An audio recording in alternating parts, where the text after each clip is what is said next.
let's get started. So, who here is it your first community art showcase with us? Raise your hand in the chat if it's your first community art showcase here. I'll go over how this works. This is gonna be, we're gonna show off. Hi, Ray, nice to see you. Welcome on in. Hello. How are you doing? How are you doing? Nice to see you. Hello. Hello. Hi, friend. Peter, don't make that noise. Don't make that, Peter. Peter, stop it, Peter. Peter. Daze, hands raised. Okay. I'm not tall enough for modeling. Oh, we're talking about 3D modeling. Yeah, we're talking about 3D modeling. I'm also not tall enough for modeling. Why is it anyway that models have to be tall? Like, who invented that idea? Like, who said, like, models need to be tall? You know what I mean? Like, where's our short kings at, you know? First time, don't know how this works? Okay, okay, alright, I'm gonna explain this.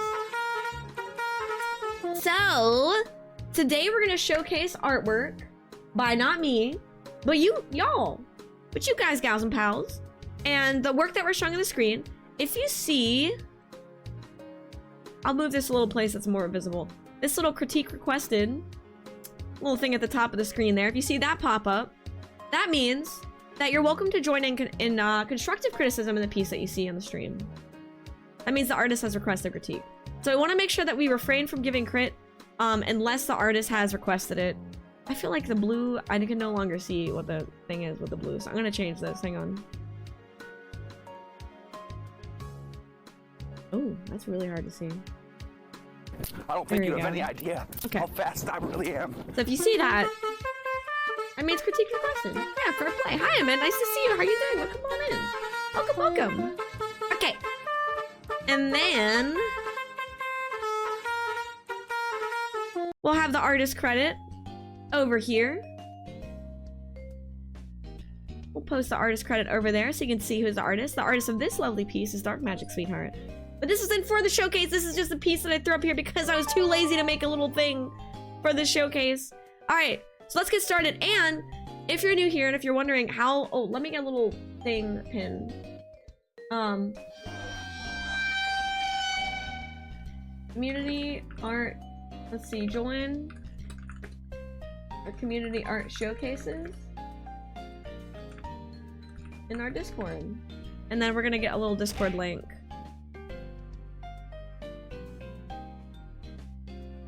The Discord link should work, the invite link, right? And there's no reason why it shouldn't.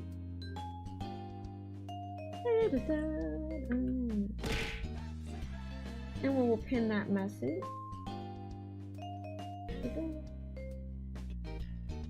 Alright, cool. There you go. Alright, let's get on started here. Hi! Dahlia, nice to see you! How are you doing? QC, hi! Welcome on in! Great to see ya! How you doing? How you doing? Hello! Okay. So let's see who's up first. See who's up first. Music is a little low. I'll raise it a bit.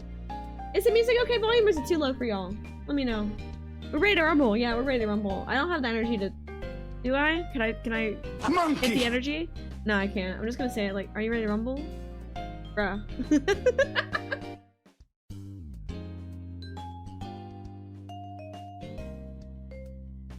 It would appear you are in need of a professional. Y'all, I'm looking at my overlay and I really think that the Game Boy's gonna go. I think the Game Boy's gonna go because I'm gonna move my chat up to the top corner. Unless I just put the Game Boy up there. I actually never thought about that. Wait, what if I just move the Game Boy?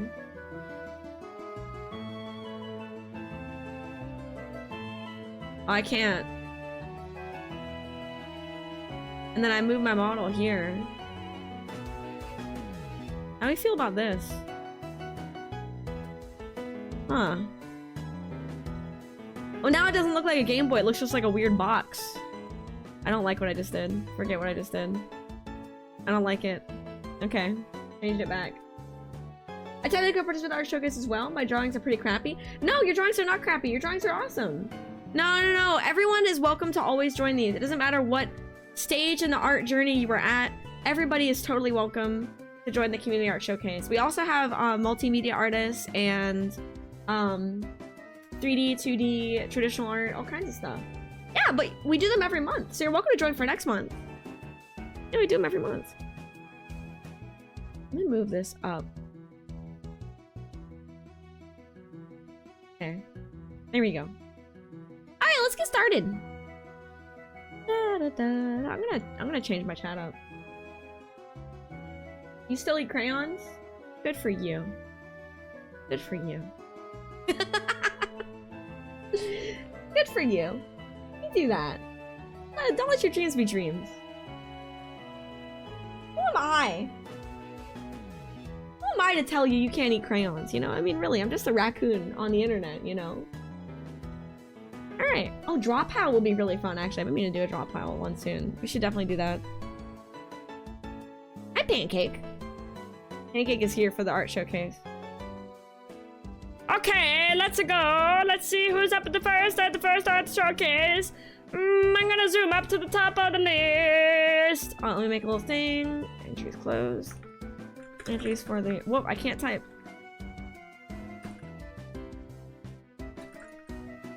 Okay.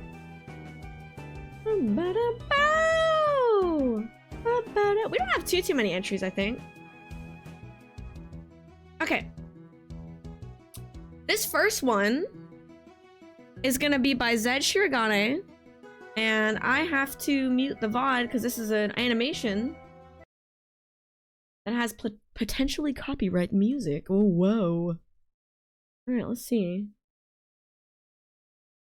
Alright, let's see. This first one. Can I like make it big? Here we go. Okay. Okay, so here's the first one. Whoops, we're gonna move this on up. Move it down there. There we go. There we go. Okay, let's see.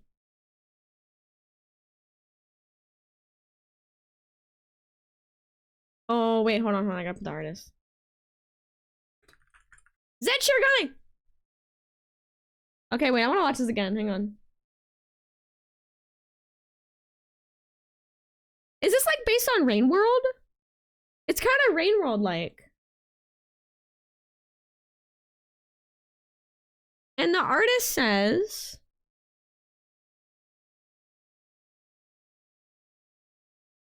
Ooh, okay. That is so cool. I love seeing animation. Hi, Zed! It is! Okay, oh my god, I was right! Okay. Yeah, because I just started playing Rain World. And also, welcome on in, nice to see you! I was just playing Rain World, and I was like, this kind of looks like a Rain World thing. I'm gonna turn my tab a little bit. I can't read that from here. I have problems with my setup. Hang on a second. I have problems with my setup. Okay, so Zed says... Perfect timing. I finished probably one of the best little animation segments yet. That has to do with snow, another part of the multiple animated project for Rain World Downpour Saints Run.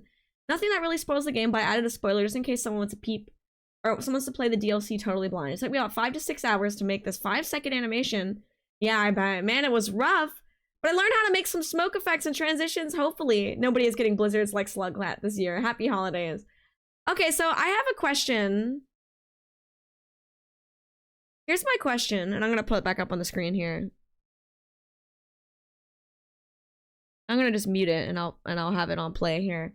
So my question is, how did you do the snow transition?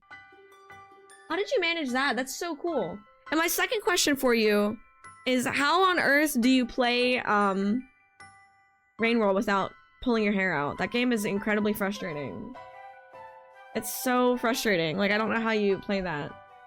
Is the snow like an effect? Like, tell me you didn't animate every single thing of snow. That would be nuts. This looks amazing. Your animation work just keeps getting better and better, Zed. It's so fantastic to see. I love it so much. There's an easy mode in Rain World? Yeah, I guess I should probably give the easy mode a shot, huh?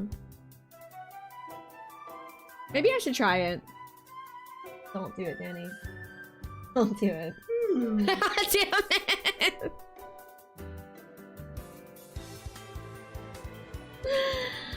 Everyone just ignore that. I haven't finished a single run. There's no hunch of lawyers and no snow. Oh, it's a hunch of layers with snow overlapped? Wait, what? Wait, did you animate the snow manually? Like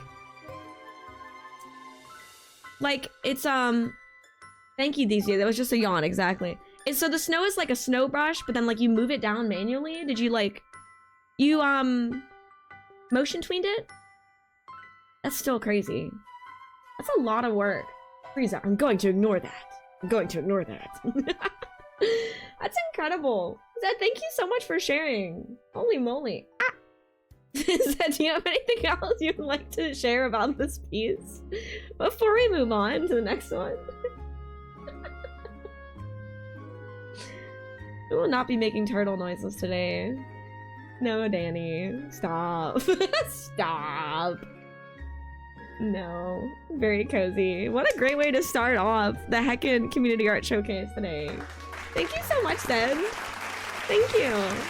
Thank you. Look at how I clap. Look at my hand. Look at my wrist. They must have updated the hand tracker. It's really funny. I don't know why it's making me laugh so much. I'm very proud of it. I've learned so much doing this Rain World multiplayer animation project. That is so cool. Did they did the finished one get posted? I would love to see it. That's incredible. Zed, thank you so much. And that's really awesome that you joined this project. I think that's really, really cool. Very cool. Very cool. Zed, do you want to post your socials in the chat here so folks can follow your artwork? Like Blue Sky? Go ahead and post your blue skis in the chat so we can get eyes on you.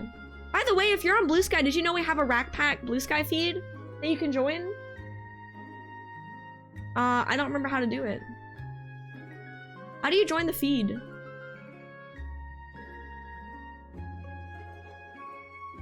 Yeah, we have a Rack Pack Blue Sky feed. Am would know. I forget because Pancake, Ma'am Cake. Do you have a public place or site for your photos? No, that's my Blue Sky. Am, are you in the chat? Do you know how people can join the Rack Pack feed? I think it is, I accidentally bought a can of the healthy cream of mushroom soup instead of the normal. It's so thin and bland. Like...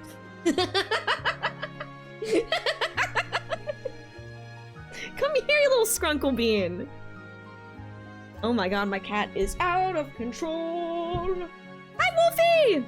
How are you doing? Sorry, my cat just slapped the microphone. Wolfie! Hi! Hello! Pancake. About to get locked out. Yeah, okay, there we go. Instructions are here. Yeah, so please feel free to join this feed. Let's see, so yeah, follow, you get added to the feed to actually watch the feed, so click save to your home. Yeah, so go ahead and follow that Rack Pack list if you'd like to be added to it, so that way like other members of our community can connect with you and see your posts and all that stuff. So feel free, it's open to everybody in the community, so go ahead, go right ahead. Go right ahead. Manty and Wolfie, how you both doing today? Okay, let's go next one. Let's go to the next one. Let's see who's up next. Who is up next? Alright, next piece is... Oh, we have a treat. We have a Psycho Manatee piece. Psycho Manatee, you are up next. I love your art so much. Makes me so happy. Your art makes me so happy. Okay, this is cool. This is good. Here we have a Psycho Manatee piece. It looks like the Ghost of Christmas Past. And this one as well is... Critique requested! No!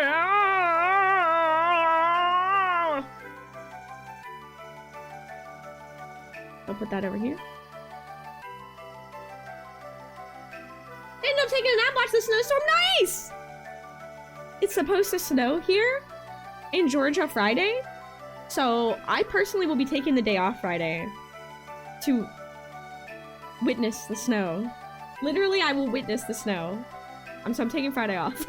Just that's what I'm telling you guys. Taking Friday off because I want to be outside in the snow. I want to witness the snow. I want to be cozy in the snow. I'm gonna be cooking some food. Yes, reminder for everyone, post yourself on Blue Sky instead of Twitter unless you have a job that requires you post stuff on every social media site. Yes, Leia! Goated. Goated. Yes, seriously. If y'all haven't moved over from shitty site from X over to Blue Sky, please do. It's so much better. It's so much better. It's so much better, especially for artists too. Then I got a weakness witness. No, it's not gonna be that much snow. It might be like a couple snowflakes, but I'm still excited about it. Okay, so Psychomanity says A Christmas Carol starring my characters. Critique requested. All right, let me like zoom out a bit so I can see this one better. You delete all your art from Twitter too? Yeah, I probably should have done that. I probably should do that. I kind of have it on there for like, as a streamer and I'm a full-time content creator, I still probably have to have some kind of like, at least some site on there so people don't steal my username. But I have it posted that I moved to Blue Sky, so it's like, if you go to my Twitter, the first thing you see is, hey, I'm on Blue Sky. I'm not here anymore. I'm gonna get rid of these little gummies so you can see the art better. Okay. Zoom out a little bit so y'all can see. Hello, Fried Fishy Buck Mountain. How you doing? Welcome, welcome. Happy holidays! Good for you, Bear. Good for you. Yeah, do not delete your X account. Make it private, because people will use your username and they'll try and imposter as you. Yo, this is sick. Okay. Richie, please. Your past shows you have much insecurity, but you need to chill with the assholery. Cheerful whistling. Okay, first thing I really love about this piece is that it's framed like a book page. I really like that it's framed like a storybook page, you know? I know, Chalk, it really sucks, but trust me, Blue Sky is really great. Especially they have like a lot of like artists or like community starter packs you can follow. So if you just throw in Blue Sky and it feels barren to you, there's plenty of great lists that you can follow so you can get a bunch of people on your list right away. Like Rack Pack. So our community, we have a list. There's like furry lists, there's furry artist lists, there's vegan furs list my friend Jack put together. Like all kinds of stuff for whatever kind of community you're a part of. There's like trans creators lists and all kinds of cool things. So yeah, so like you can just jump in and click follow all on a list and like follow everybody. Alternately, lists are also great because they can be used to like mass block like shitters, you know? So there's both. Good options for lists. Okay. I want to get banned from Twitter by trolling Elon Musk. Yeah, all you have to do is like, I don't know, be a reasonable, normal person. Like I got banned off of Twitter for doing nothing at all. So my Twitter was banned for like a year and then I got randomly restored for no reason. And I was like, okay, I had like given up on it. Okay, so Manatee, why don't you tell us a little bit like about your characters and about this piece in the backdrop and like what in particular as an artist are you looking for critique on? Like what do you feel like the strongest parts of this piece are for you and what do you feel like the weakest parts of the piece are for you? Yeah, block lists are a godsend. They're really good. We love block lists in this fam. We love block lists. Sorry, I'm fidgeting with a fidget toy right now. You can see my hands. I'm fidgeting with the fidget. It's a little. It's one of those. It's like a little goopy thing. Oh my god! By the way, everybody, I found the best thing ever. Have you ever? Danny, what was that thing called that you looked up? Hey, Danny. What is that marble thing that you found? Can you send me a link to it? I want to see it. I want to see it. Okay, so Danny found this marble thing, and is it called Turtle Sounds? No. Turtle Sounds. It's like a little. It's called what? Screwball Scramble. I'm afraid to search it up on stream. Maybe you can find a link for me. I have a video of it. Okay, Manatee says, all you need to know is Richie is my resident bastard character. I think my coloring and lighting effects are the best here. I guess I want to hear about how I did in the composition. Okay, because it was hard to fit everybody. Yo, what up? Okay, so Richie's the one at the bottom, the human, right? Tikri! Hi, nice to see you! Welcome on in! Oh my god! The game you were playing looks so good! What the heck game was that? I need that game! Y'all, I need that game. I need that game. Oh my god. Tikri, you are amazing. Everyone, please, pause. Go follow Touch Scaly Tail. Tikri is such a wonderful heckin' being. I freaking love them so much. They're so awesome. What? It was Caro 64? Caro 64? Like, Caro Quest 64 is just a demo at the moment?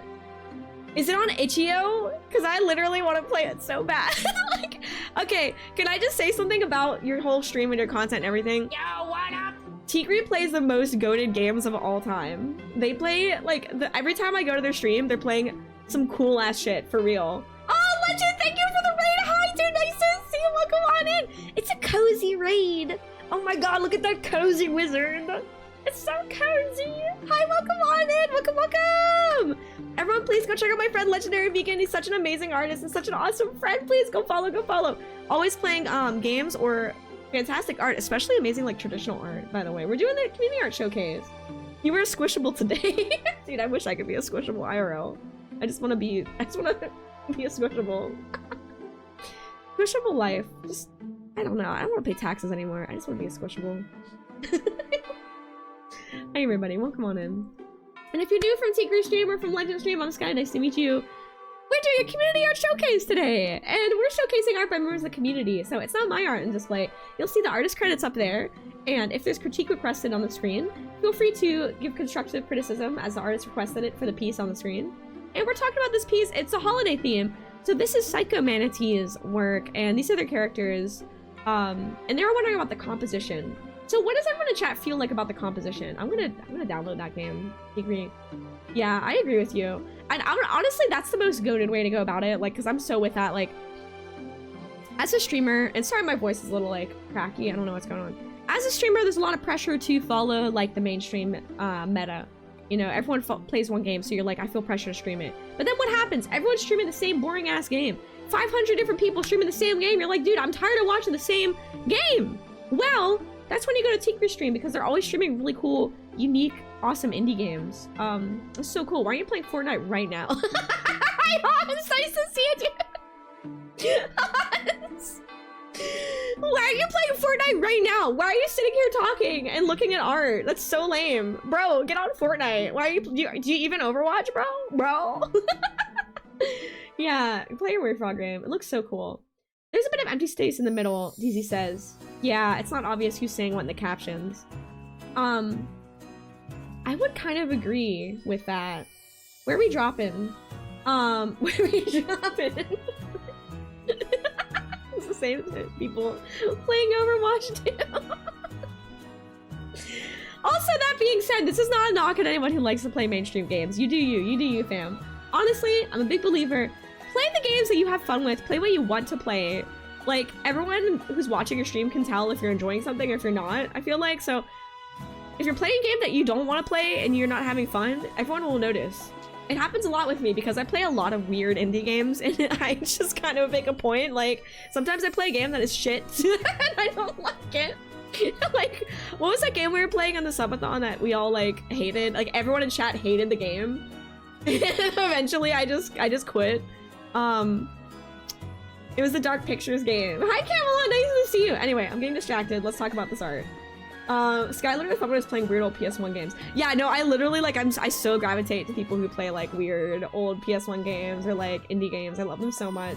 Yeah, still depending on what's popular, but only what would if I enjoy it. Exactly. Only do it if it's something you enjoy. Like, I played through Dark Souls on my stream. I love the Souls-like games. They're really popular streaming categories for good reason. But I genuinely enjoy them. And like Resident Evil, I played RE7 and 8, and those are great. I have no idea how to do the text. I aligned it best I could with the characters, replace the drawing while looking like a book. So I would say, like, with the text,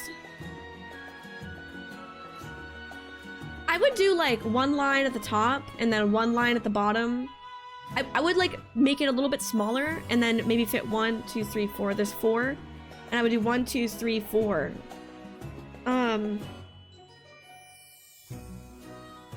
I guess it's kind of, it looks like this text, the dragon is saying Richie please, and then it looks like the fire character here is saying the second line, and then it looks like Manatee is saying you need to chill with the assholery, and then it says cheerful whistling.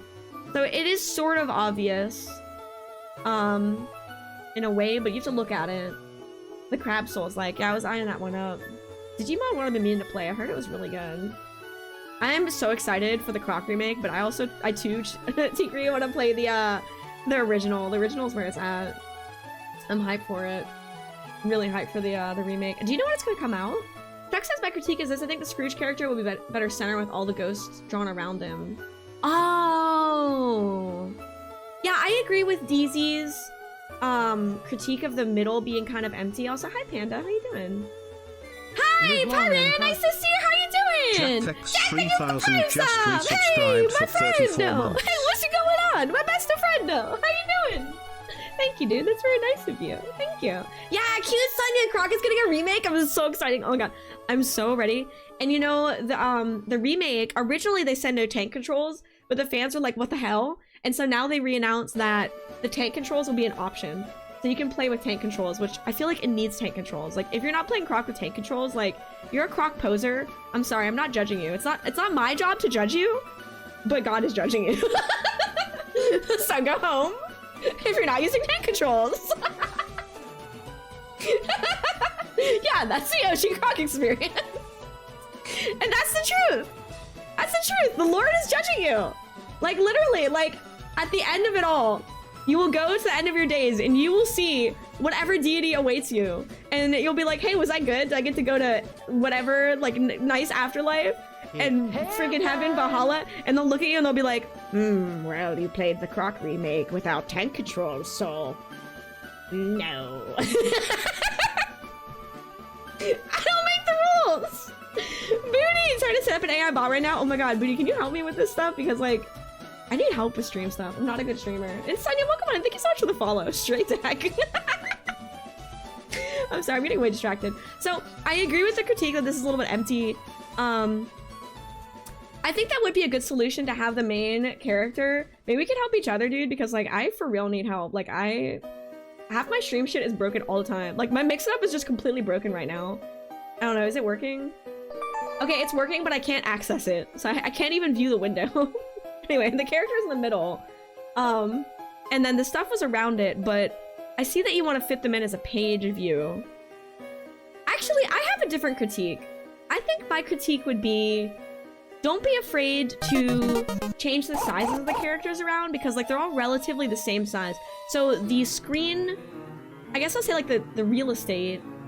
No, I can't. I don't want Lavender Town. The screen real estate for each character is roughly the same. So it's like he's roughly the same size as this character and that character and them and this. So it'd be cool if, like, maybe thinking of it as more like and I do this a lot with my art, and I need to work on this too. It's a Twitch issue for MIU and Firebot. Wait, what? Wait, can you tell me more? Is it not a me problem? Is Twitch having a problem? I need to learn about this. Yeah, the Clothing clearly shown. So, like, and of course I will take it. Thank you so much for the raid. I freaking love you so much. You are so wonderful. You're seriously just such an awesome person, and I appreciate you so much. Go enjoy the rest of your night. Thanks for playing Frog Game. That was so cool to watch. I was like peeping at your Frog Game and stuff earlier, and I'm like, dude, this is amazing. I need to play this Frog Game. Have a great night, T-Great. I love you. Mixed-Up and Firebot are both having issues apparently, but it's Twitch's fault. Oh my god, that makes me feel so much better, Booty. Oh my god! Oh my god, no, I could cry. I could cry right now, because you know how much I've tried to troubleshoot this? I'm so glad to hear that it's not me. Thank you. I feel so vindicated. You made me feel so happy. HeroQuest 64 on Steam. Oh yeah, I wishlist so much stuff. I have like 100 things on my wishlist.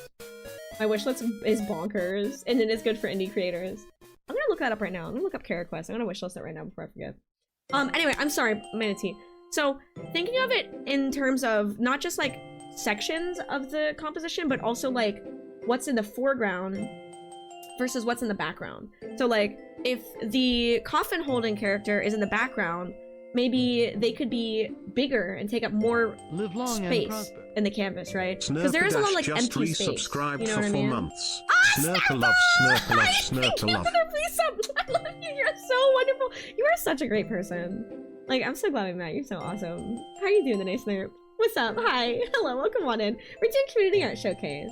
I had also a composition where Richie had his back turned to the camera, but I want to see his face too. Yeah, I like seeing his face, but like, I'm thinking like, you know, like changing the sizes of the characters. So like characters near the front might be bigger, characters in the back might be smaller, characters in the back might be affected by like some kind of fog to show that they're kind of behind. There's a lot of things that you can do, and I think to kind of play with the space, because there is this like negative space here, it's not necessarily bad, but I think it's something to be aware of whenever you're making compositions with a lot of different characters, is how can we make it like more dynamic, and push it like a little bit further. I'm also talking directly to myself because I need to push myself as an artist for real. Hi, Auntie Gabo! How you doing? Welcome on in, welcome. Yeah, layers in the space, layers in the space.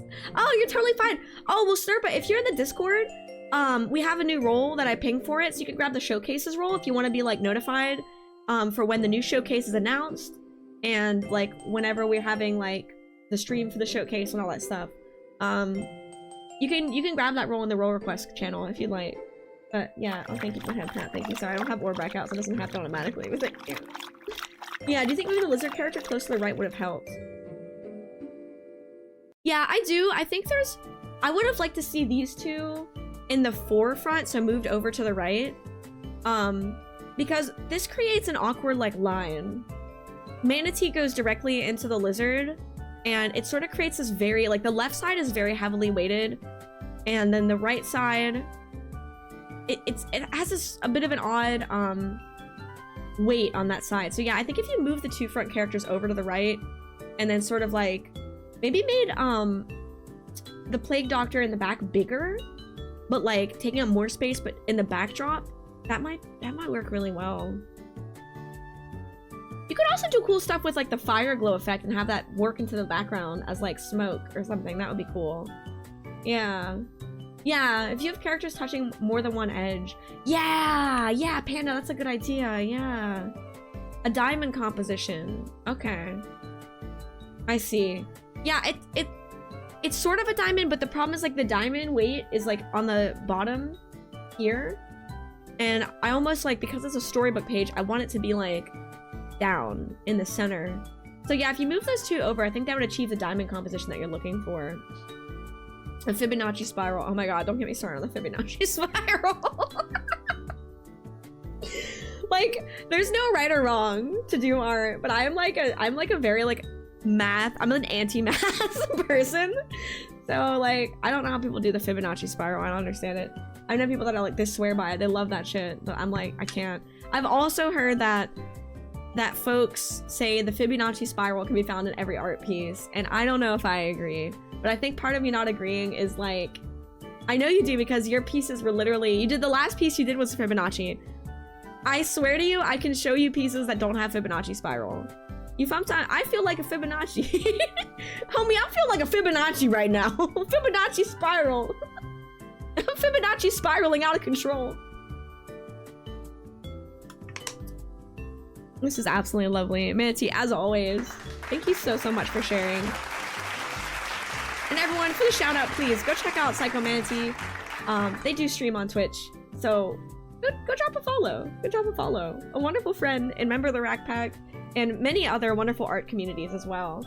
I believe we met through Loading Artist, and Loading Artist is just an awesome community and awesome artist as well. Thank you so much for sharing. Thank you. Thank you.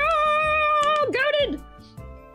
Bear says, Fibonacci spiral, kind of bullshit, not gonna lie. Wait, where's my angry face? Not gonna lie.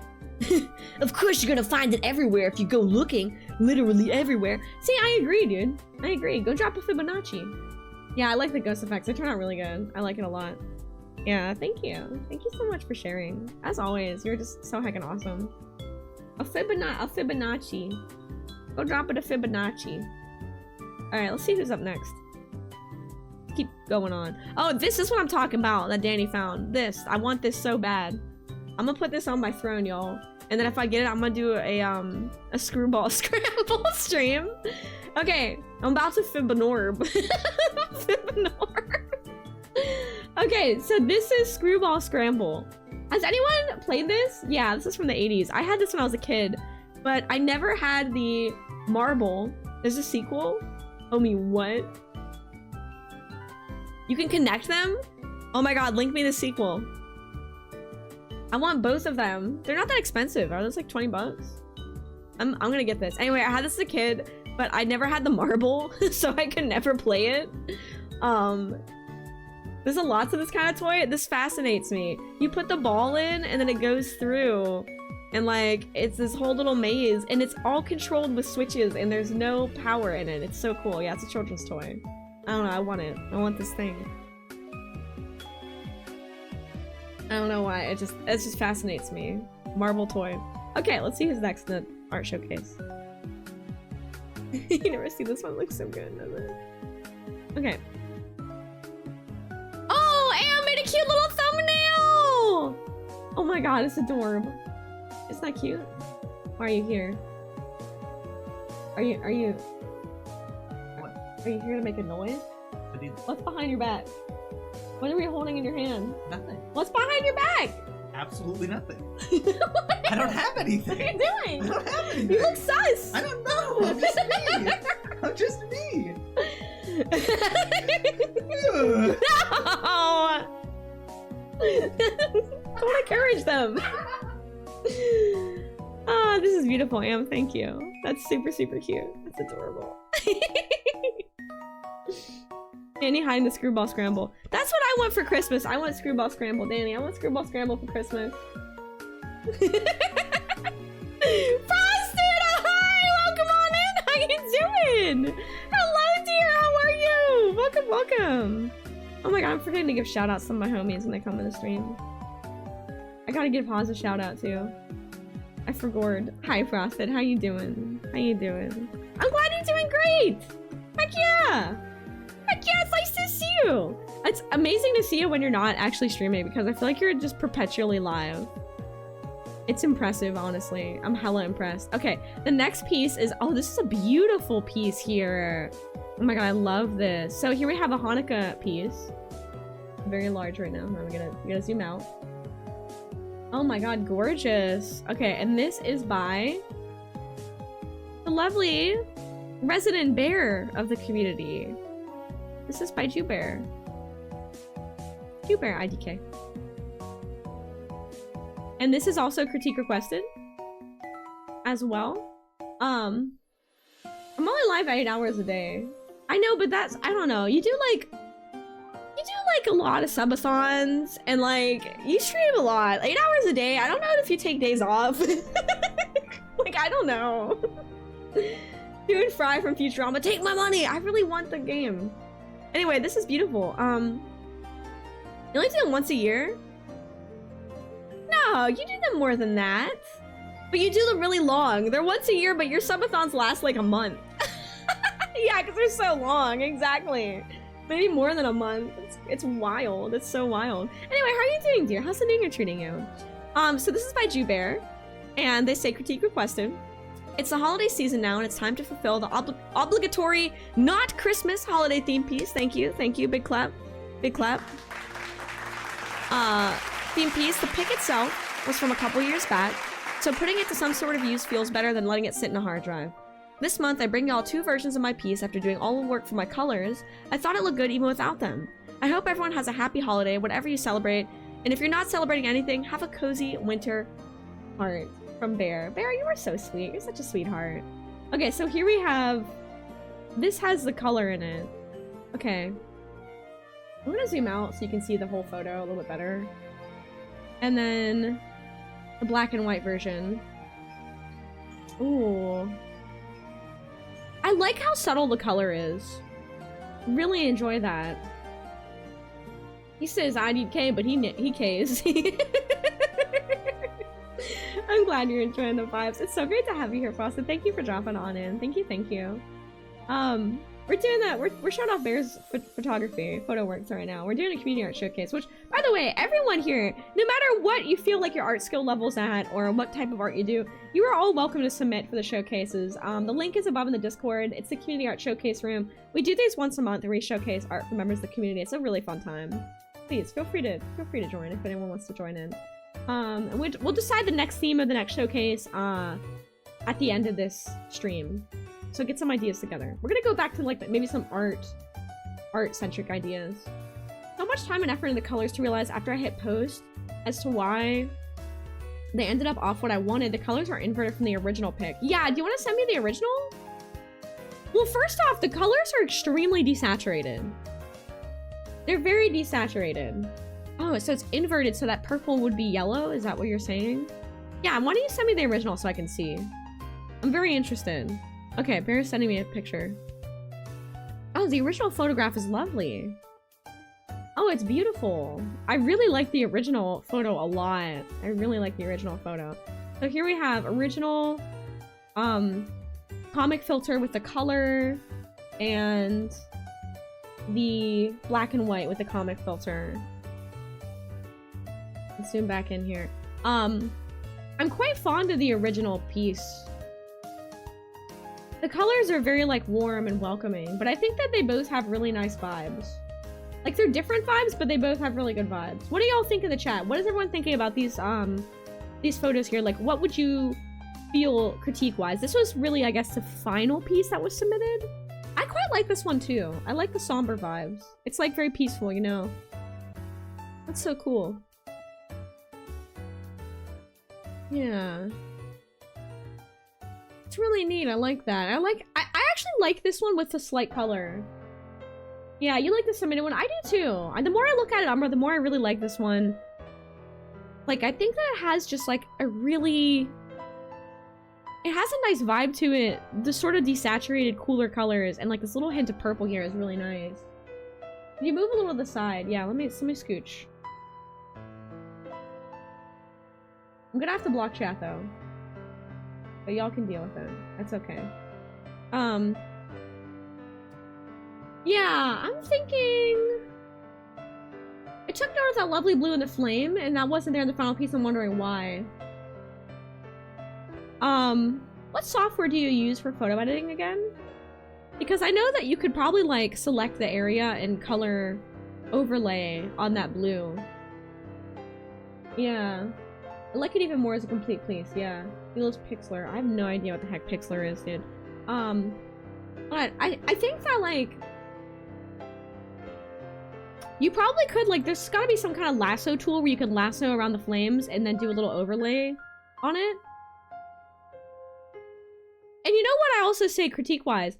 I think that... So, this is, like, kind of...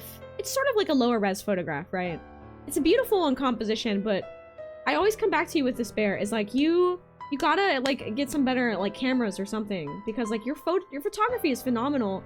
And I think that sometimes it's held back by, the lens. However, side point, the way that you use the comic book filtering is a really, really great way to circumvent that lower quality of the original resolution of the photo. Not the quality, by quality I mean resolution, not quality of the work itself, but you can see how it looks so much sharper and just so much better, and you really can't tell that it's taken, you know, with a phone camera and sort of maybe in like lower light settings, like you can with this. But here it looks really very complete. I really do like that. Yeah, I think that I like the final piece. I like the final submission the most, actually. The technique is so separate into the different color channels for the color and go to different layers. And go from there. That sounds needlessly complicated. There's gotta be a better way than that, Bear. That sounds like a really needlessly complicated work process for you. But I know you, and I know that you do things in needlessly complicated ways. But there's gotta be something easier than that in Pixlr. I don't know Pixlr personally, but there has to be something better. Yeah, find edges and halftone filter. Yeah, I see that. And the find edges really helps in sharpening it up. Another filter that Photoshop and like Clip Studio and stuff has is called Unsharp Mask. And generally that's a really good one if you're whatchamacallit? Yeah, you purposely make it complicated. Hey, you know what? You do you. If you like it to be complicated and you want it to be complicated, then go for it. You know what I mean? Like, who am I? There's no right or wrong. There we go. Yeah, there's absolutely no right or wrong. So, by all means, definitely, like, do your thing. Do your thing, you know? Hey, Sippy Deb. I really love it, though. Bear, I think the composition is beautiful, and I think it's a gorgeous piece. Oh, yeah, the green went to a purple. That's really cool to see. I really enjoy that. It's really, really neat. Yeah, beautiful piece. Absolutely beautiful. Very, very nice. And thank you so much for sharing. Before we move on, is there anything else that you want to share about this piece? Like, is there anything else that you want to kind of go over about it?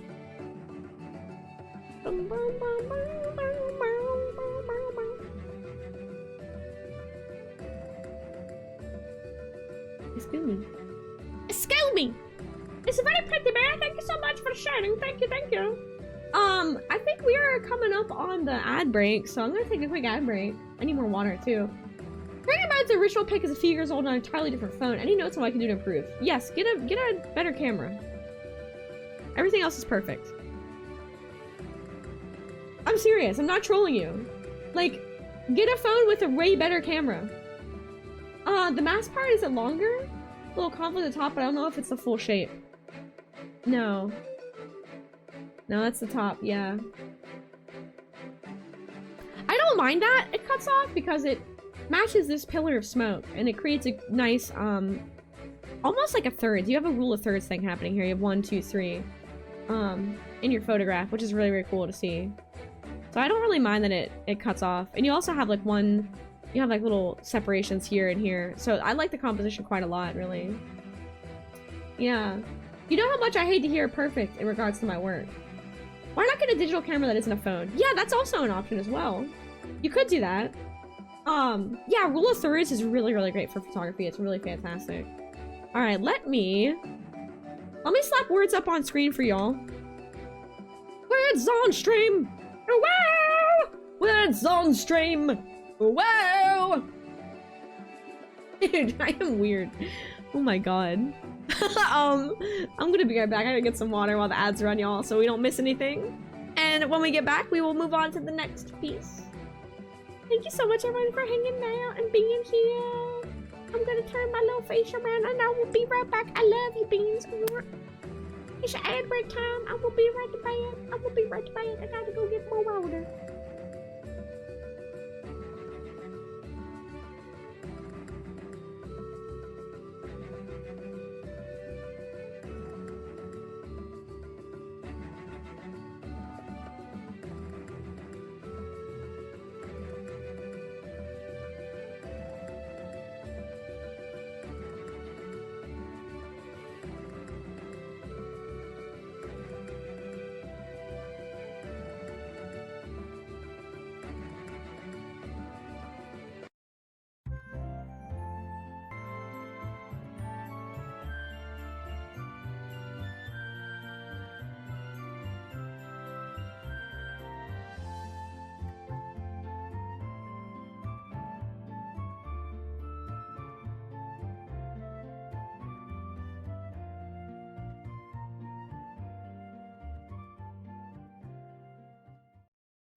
Locos. Do you remember Four Locos? I remember the like Four Loco craze. Was anyone here for that whole thing? The Four Loco craze. Also, I'll switch to this overlay for the showcase. It might be better. Let me just move some of this stuff over.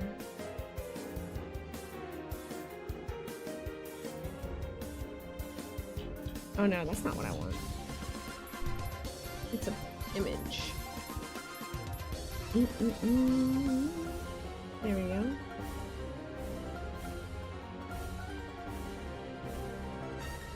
Cool. That looks good down there. Alright.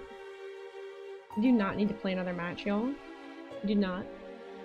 You do not need that! Alright, let's move on over to this overlay. A little bit easier to see your messages in addition to,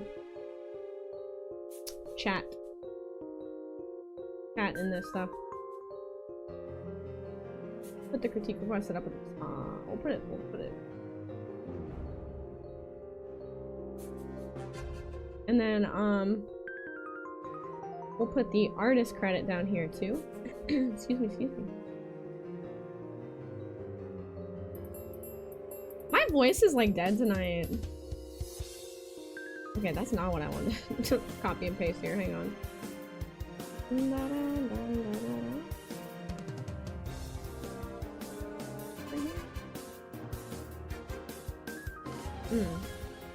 Hi, Crom. Nice to see you. How are you doing? Let me see. What is it that I'm trying to copy? Your voice is also dead? No! We're dead voice buddies. Yeah, I like... My voice is just, like, super shot. I don't... Oh, it's 2. Okay, I don't really know, like, why. To be honest with you, I don't know why it's so shot. But it is. It just simply is. It just simply is. Rob, how you doing, Natalia? Have a great night at work! Four Loco? Four Loco was so gross. Four Loco, I remember Four Loco when I was in college. I was prime, Four Loco hours, and Four Loco was the thing. It was the thing that everybody drank to get crunk in college. Okay, perfect. There we go. Now we can have the artist and the thing down there. This is a much better overlay. Okay. Bear, thank you so much as always. Your work is amazing. Thank you. Bear, would you like to post your blue sky in the chat or promote yourself in any way? Feel free to, please. Feel free to get some tea. Yeah, but like tea's gonna take like 5 minutes to heat the water up, and then it's gonna take another 5 minutes to wait for it to steep. And then by the time I'm gonna be gone from the stream for 10 minutes, 15 minutes. You know? Check what I just said. Scroll up. Okay. Something I might do for future art showcase submissions is include a bit of audio log to include for my artist statement, if nothing else, to get myself more comfortable with hearing my own voice. Yeah, you're totally welcome to, Bear, if you'd like to. Absolutely. That's really, really cool.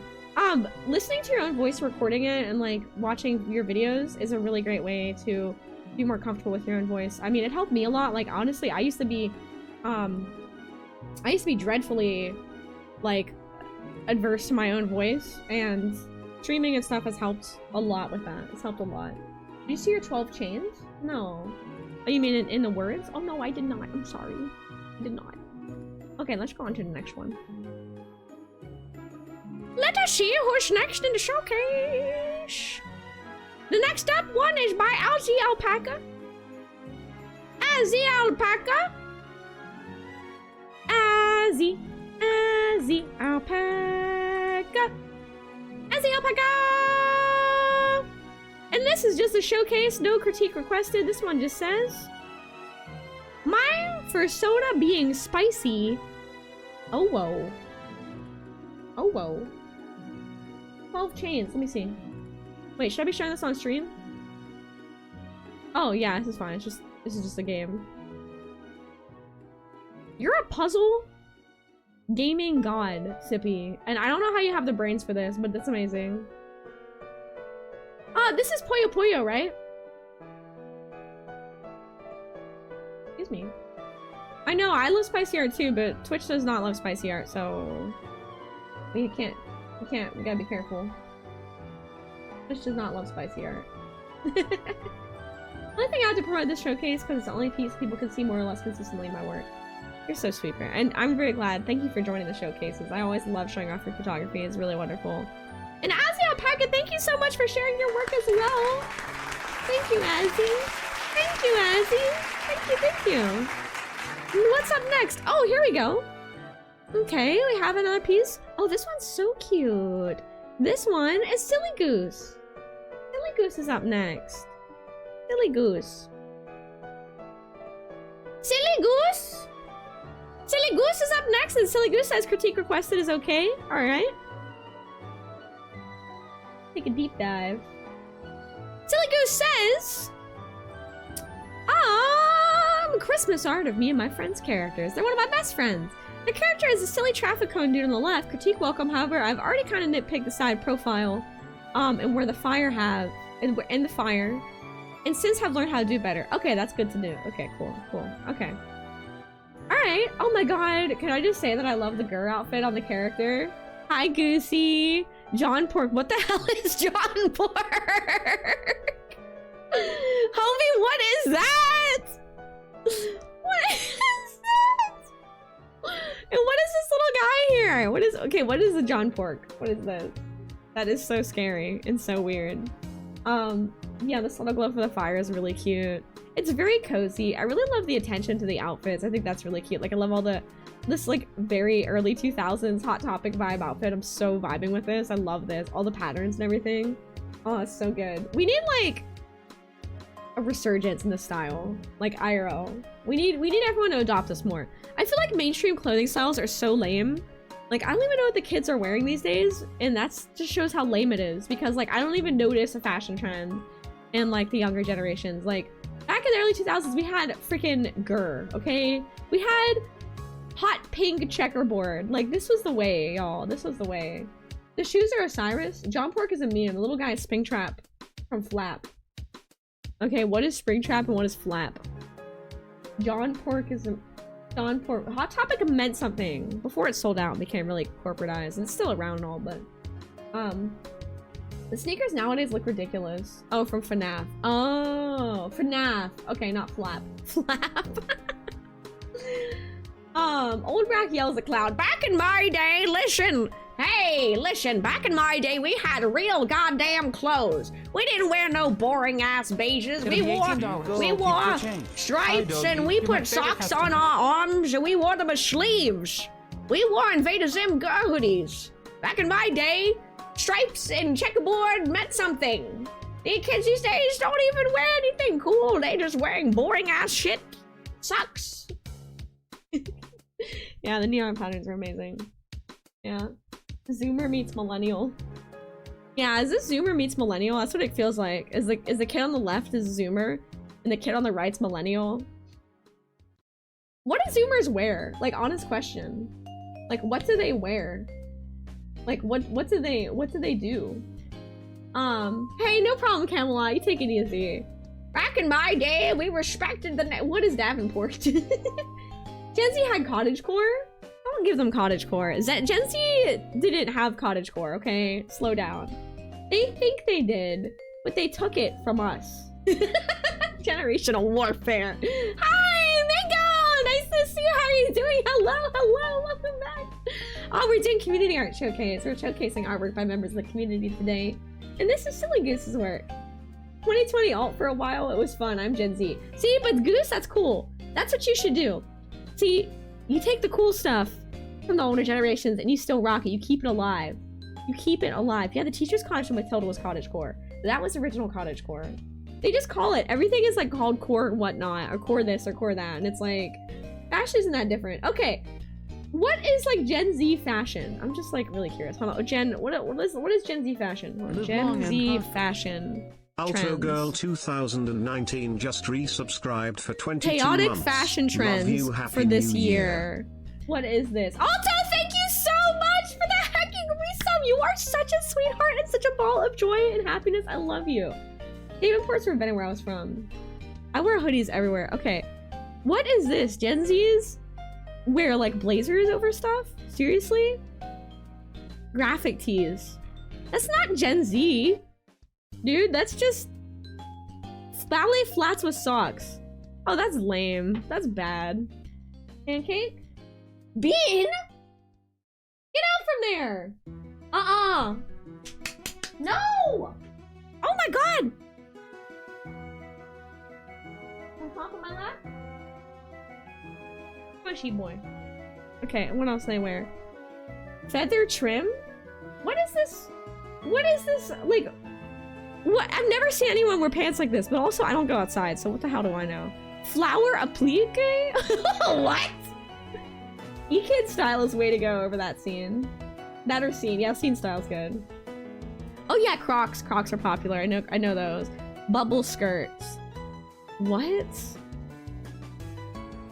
Like, boat shoes. That's definitely a thing now. But this isn't Gen Z.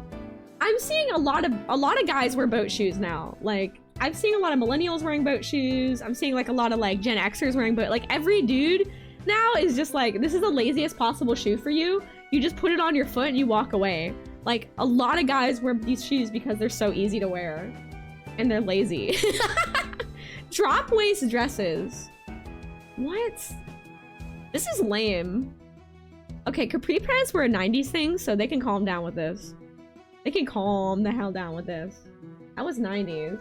Boat shoes, yeah, they've always been a thing. Yeah. 2020 was the year to look at? Yeah, slip-on shoes are what's up. Bean, you're not climbing all up on my stuff. Come on, man. Come here. Capris were definitely 90s, early 2K, yeah. Yeah. 2020 alternative kid? Alright, 2020 fashion alt kid. 2020's e-kid aesthetics. 2020's e-kid or 2020 alt is an early 2020 fashion style that originally became popular on TikTok and spread to their social media such as Pinterest. Oh my gosh, okay. Bunny frog. Oh my god, I thought that was something else. TikTok alt, poser core, pandemic alt. Pandemic alt. Cybergoth, e-boy, e-girl, emo, yeah, malgoth, hot topic, yeah, cute core, Sanrio core, visuals. What are some examples of this? Like, can I see some pictures? Okay, here we go. Okay, I see it. This is like a resurgence of like what we did when we were in high school, when we were kids, Goose. When I was a kid, this is like the hot topic core. We didn't have like, we didn't go as like cute maybe, but like this was basically pretty much the hot topic. Aesthetic wiki is weird. Is it bad weird? Like I shouldn't have it on my stream? This is just scene. That's what I'm saying, Crom. This is just scene. Like that's just scene. Like this kid right here, I'm pretty sure I went to high school with this kid. Like looks like I could go to high school. It's safe. Okay. We didn't do the clown makeup though. That's kind of new. Fluffy hair on eyes. Okay, TikTok all kids starter pack. Unblended nose contour. What? Okay, eyeliner, bunny hats, boots. I don't think we had the fluffy. We had like the straight hair. Scene kids hate us? Yeah, scene kids hate you because you take in their stuff. That's why. That's definitely why. Okay, that's a picture of like some naked guy in art. We're not gonna show that. Okay, scene.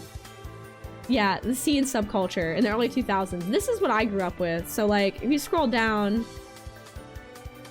All right, the cat's getting banned from the room. Hang on, he's acting up. He's acting up.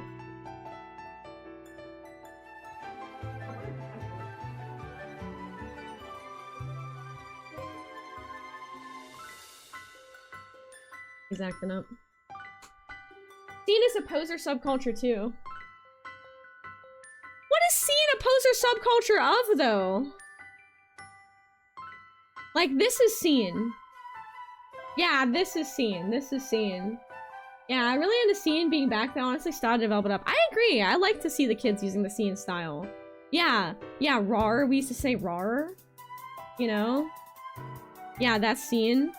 These are scene kids. These are scene boys. Yeah, that's a scene haircut. See, I guess we did have the fluffy hair back then. See, I was never like a scene kid. I wasn't a scene kid. I was kind of like a poser. Oh yeah, the candy bracelets. I do like those. I still like the candy bracelets. Oh, the mustache and the finger. That was an early 2000s thing. Rar is dinosaur for I love you. Oh, is he? Hi! I forgot to say hi to you earlier. I forgot hi. Yes, the finger stash. Yeah. Yeah, scene fashion in HD is weird. Wow, I remember this. Yeah, the monster hat and like the haircut, the sweaters. Emo is poser goth, scene is poser emo. That's true. Yeah, you're right. I guess you're right. It's not necessarily like people use the word poser, but it's just like it's just a fashion like level up. It's like a movement forward of the fashion, you know what I mean? Yeah, I don't know. We're going off on a tangent. We're going off on a mega tangent. That freaking Domo, whatever this thing is called, this Domo dude, Domo-kun. I remember that. Yeah, and then everyone did this too, like holding your hands out and making this like monster expression face thing. Yeah, this art style. Okay, all right. We've got off on a really big tangent, but that is scene. Oh, and this. This is the aesthetic right here. This is scene. This pretty much describes the scene kids in a whole nutshell here. Yeah, ready for MySpace, GeoCities. Yeah. What is this? Invader Zim. You can see how it's slightly different than like the new kids stuff. It's a little different. Yeah, slightly. Oh man, I love those pants. I think I had a pair of pants like that when I was a kid. I had the big zipper Hot Topic pants. I really love those. And then you have, what is Nintendo Core? Nerd Core? What are all of these things? Club Kid? 2000s Virtual Singer? What? Nostalgia Core? What is Nostalgia Core? Fashion? Silly Bands, Mood Rings? This is getting really out of control. Okay, we need to dial it back. I'm sorry. We got real distracted on this. We went off on a whole tangent. I would be seen if the whole subculture was less strict. I can't have hair on my face. I can't wear jeans, not pale or skinny. I don't think any of those things matter. I think what seen is an aesthetic, Goose. If you're seen in your heart, then you're seen. I don't know. You know what I mean? Like if you're an emo kid, emo kid is a self-identity. Emo kid is a way of existence. If you're non-conforming as can be, you might be an emo kid. You'd be non-conforming too if you look just like me. I'm an emo kid. Fall 4 of you. What is that from? Who is saying it's strict? Like there's no fashion police. I guess when you're a kid, like when you're younger, you think there is, but there's nobody care. Look, here's a life hack I'm gonna give y'all younger viewers listening. Real talk. Listen to Wise Sky, okay, for a second. Life pro tip. The reality is that nobody gives a shit what clothes you're wearing. Nah, they don't care. Yeah, but the thing is, people who care too much, if you simply stop caring about those people caring, it frees you. Don't care. Don't care. No shame. Don't care. Yeah, people judge you, they give you the mean eyes. Well, like, but the thing is, like, who cares? And as you get older, real talk, like, nobody cares what you're wearing. Nobody cares. Like, only, like, other kids judge other kids. But the older that you get, nobody gives a shit. You know what I mean? Nobody cares. Like, I could go to this Walmart. I could go to Walmart in sweatpants. Nobody cares. I could go to, you know what I mean? Like, I don't know. Yeah, I just cringe with people's standards. Exactly. Do it for you. Do it for you. We are Giggity. Hi, welcome on in. Okay. Is there anything else, Goose, that you're looking for critique on? Because you said you kind of already got the profile thing. If I had to give critique, honestly, it wouldn't be on the profile or that. I think my critique would be, the pattern lay on the pants. So, like, you really nicely and carefully hand drew the patterns on the outfit and the character on the right. But the character on the left, like, it's just a pattern overlay. Flannel is a pain in the ass to draw, I know. But it does look really, really nice when the time is taken to hand draw it, because it helps to, like, shape the, to show the, contours of the legs and the shape. Hi, Interheaven, how you doing? The theme is holiday, or just, like, winter in general, so we're doing kind of it's a little slightly belated holiday showcase this month. And welcome on in, welcome. Stronger Shading Manti says? Yeah, I think that as well. I think that, yeah, the textures though. Yeah, the clothing work is very nice. I think, like, the fireplace... I can't get over the Chon Pork is calling. The fire sort of seems like it's floating. So what would be an easy way to solve this problem? One, draw the logs and the fire wrapping the logs is a pain in the ass. 2, just cover it up. Throw some presents behind them and cover up like an area that this is kind of our attention is being drawn to this because of the shape of the characters and the visual like kind of centerpiece of the art. So throw some presents there and kind of like just, you know, like, you know what I mean? Like just cover it up. I don't know. That's bad art advice, but you know, I mean, if it works, it works, I think. In my opinion, if it works, it works. I also want to say you did a great job with the hands too. The hands look really good. Let's see. Yeah, just cover it up. I like the trafficking character. It's really cute. I also like the bricks. The treatment of the bricks in the background is really nice as well. I like that. You know what? It's a nice way to add. Oh my god, I have to sneeze. Wait. Freaking cat allergies. Hang on.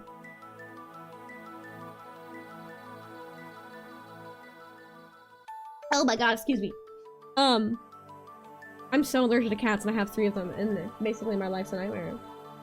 Doesn't like shadows and I dig it. Shadows optional. Well, I mean, I do think that the piece would benefit from harsh shadows to show the light source. I agree with the critique on that from Manatee, I do. But keep in mind, the fire is behind them. So a lot of the character would actually be in shadow unless there's a secondary light source from the top or from the side that we're not seeing. I'm trying to give you some easy hacks for art. Another thing is if you're doing like brick or concrete work, a nice way to show just like to separate that from the characters would be to slap a texture overlay on that so it has like a nice, like I go to my tried and true stone texture TM that I throw on like almost all of my art pieces, and just throwing a stone texture or any kind of texture in the background really helps bring out the characters because it separates them visually from the background. Yeah, you're a time crunch. Yeah, that's why I'm trying to give you some like kind of quick advice pieces. So like a texture overlay. Oh, another thing that you can do. Yeah, the John Pork. It's really creepy, dude. What is it from? Oh my god, I'm allergies like crazy, huh?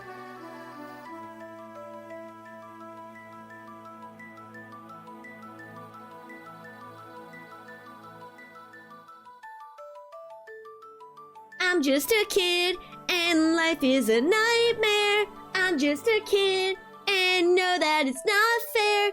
I'm in the world, Good song. Add a simple character shadow on the floor. Another easy way to add some darkness to a piece, do a whole new layer on top. Purple. Paste it, okay? And set that layer to overlay and turn the opacity down to like 40 or 50 so percent. Bam. Darkness. You're welcome. You're welcome. Lucy, thank you so much for sharing. Thank you for sharing. I don't know why I said it like that. Thank you so much for sharing. One shading life hack I love, especially when the character would mainly be in shadow, is you just fill in the entire character with shadow. Yes, Manatee's right. Instead of additive shading, where we add the shadow, reductive shading, you just erase where the light is. It's actually really easy. Really, really nice. That's a really good tip too. Does anyone else have any other like art hack, like life tips, art hacks that you want to share in chat? Drop them in the chat.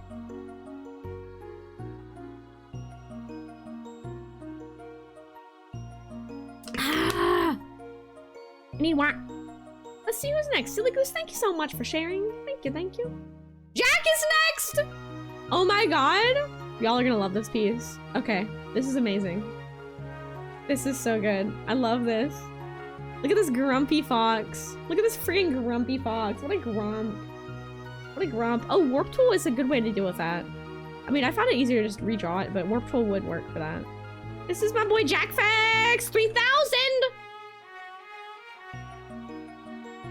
Jack!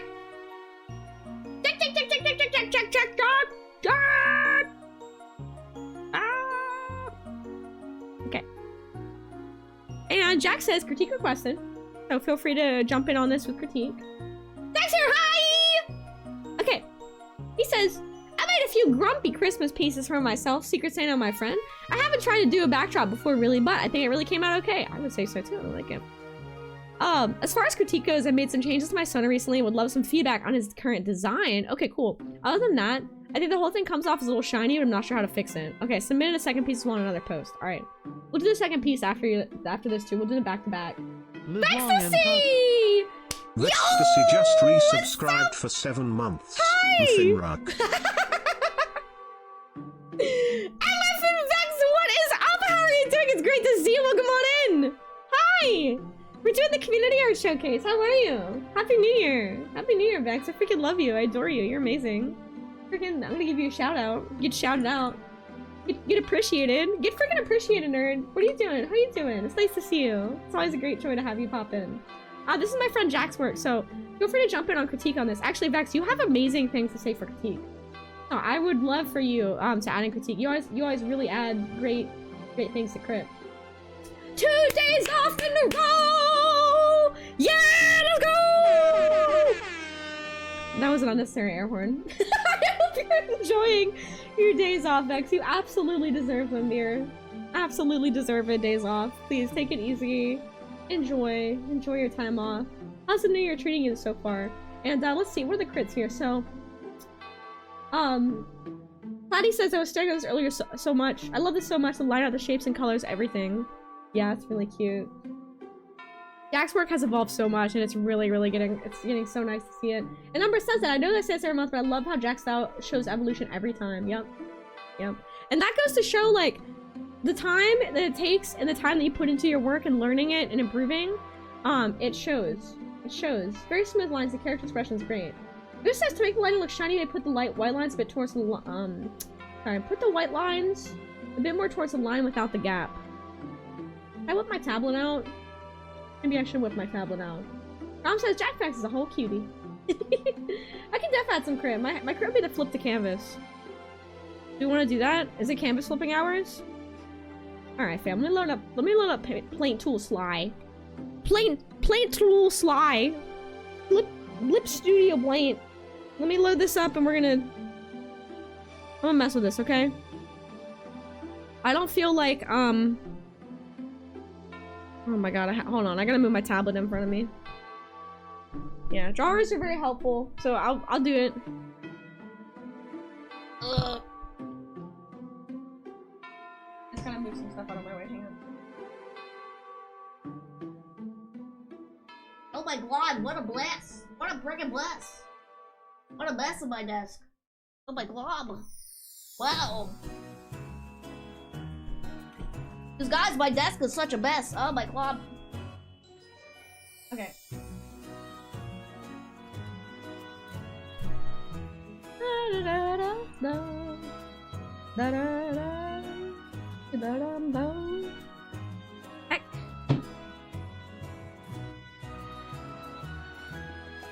We're gonna do a little draw over, and I'm gonna do this inside, not Clip Studio, because, actually, I'll open up Clip Studio. You know, it's a little bit easier with hotkeys. Clip Studio pane! Let's go back over to the art overlay. I can give you all a deep dive into this here. Alright. Jack, I'm gonna deep dive you on this piece.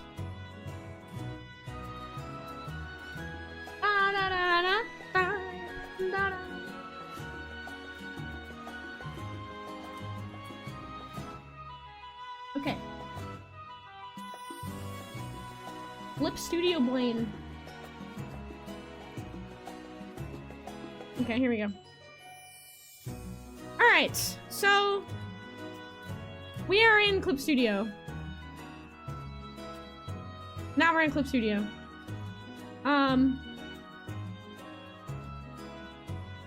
But no, Jack, you want an intense critique. You want a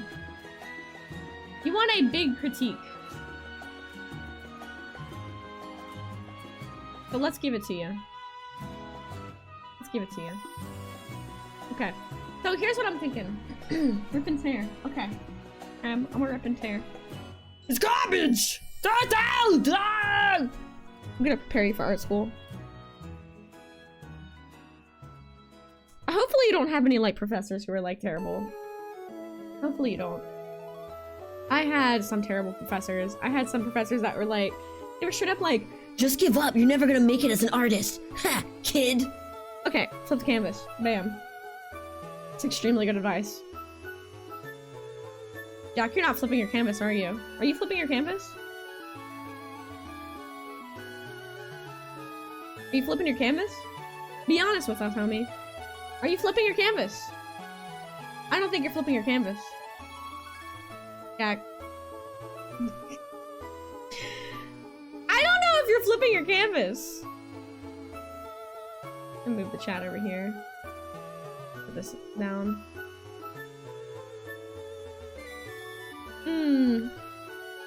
I know to, but I forget sometimes. Okay, so here's the solution for that.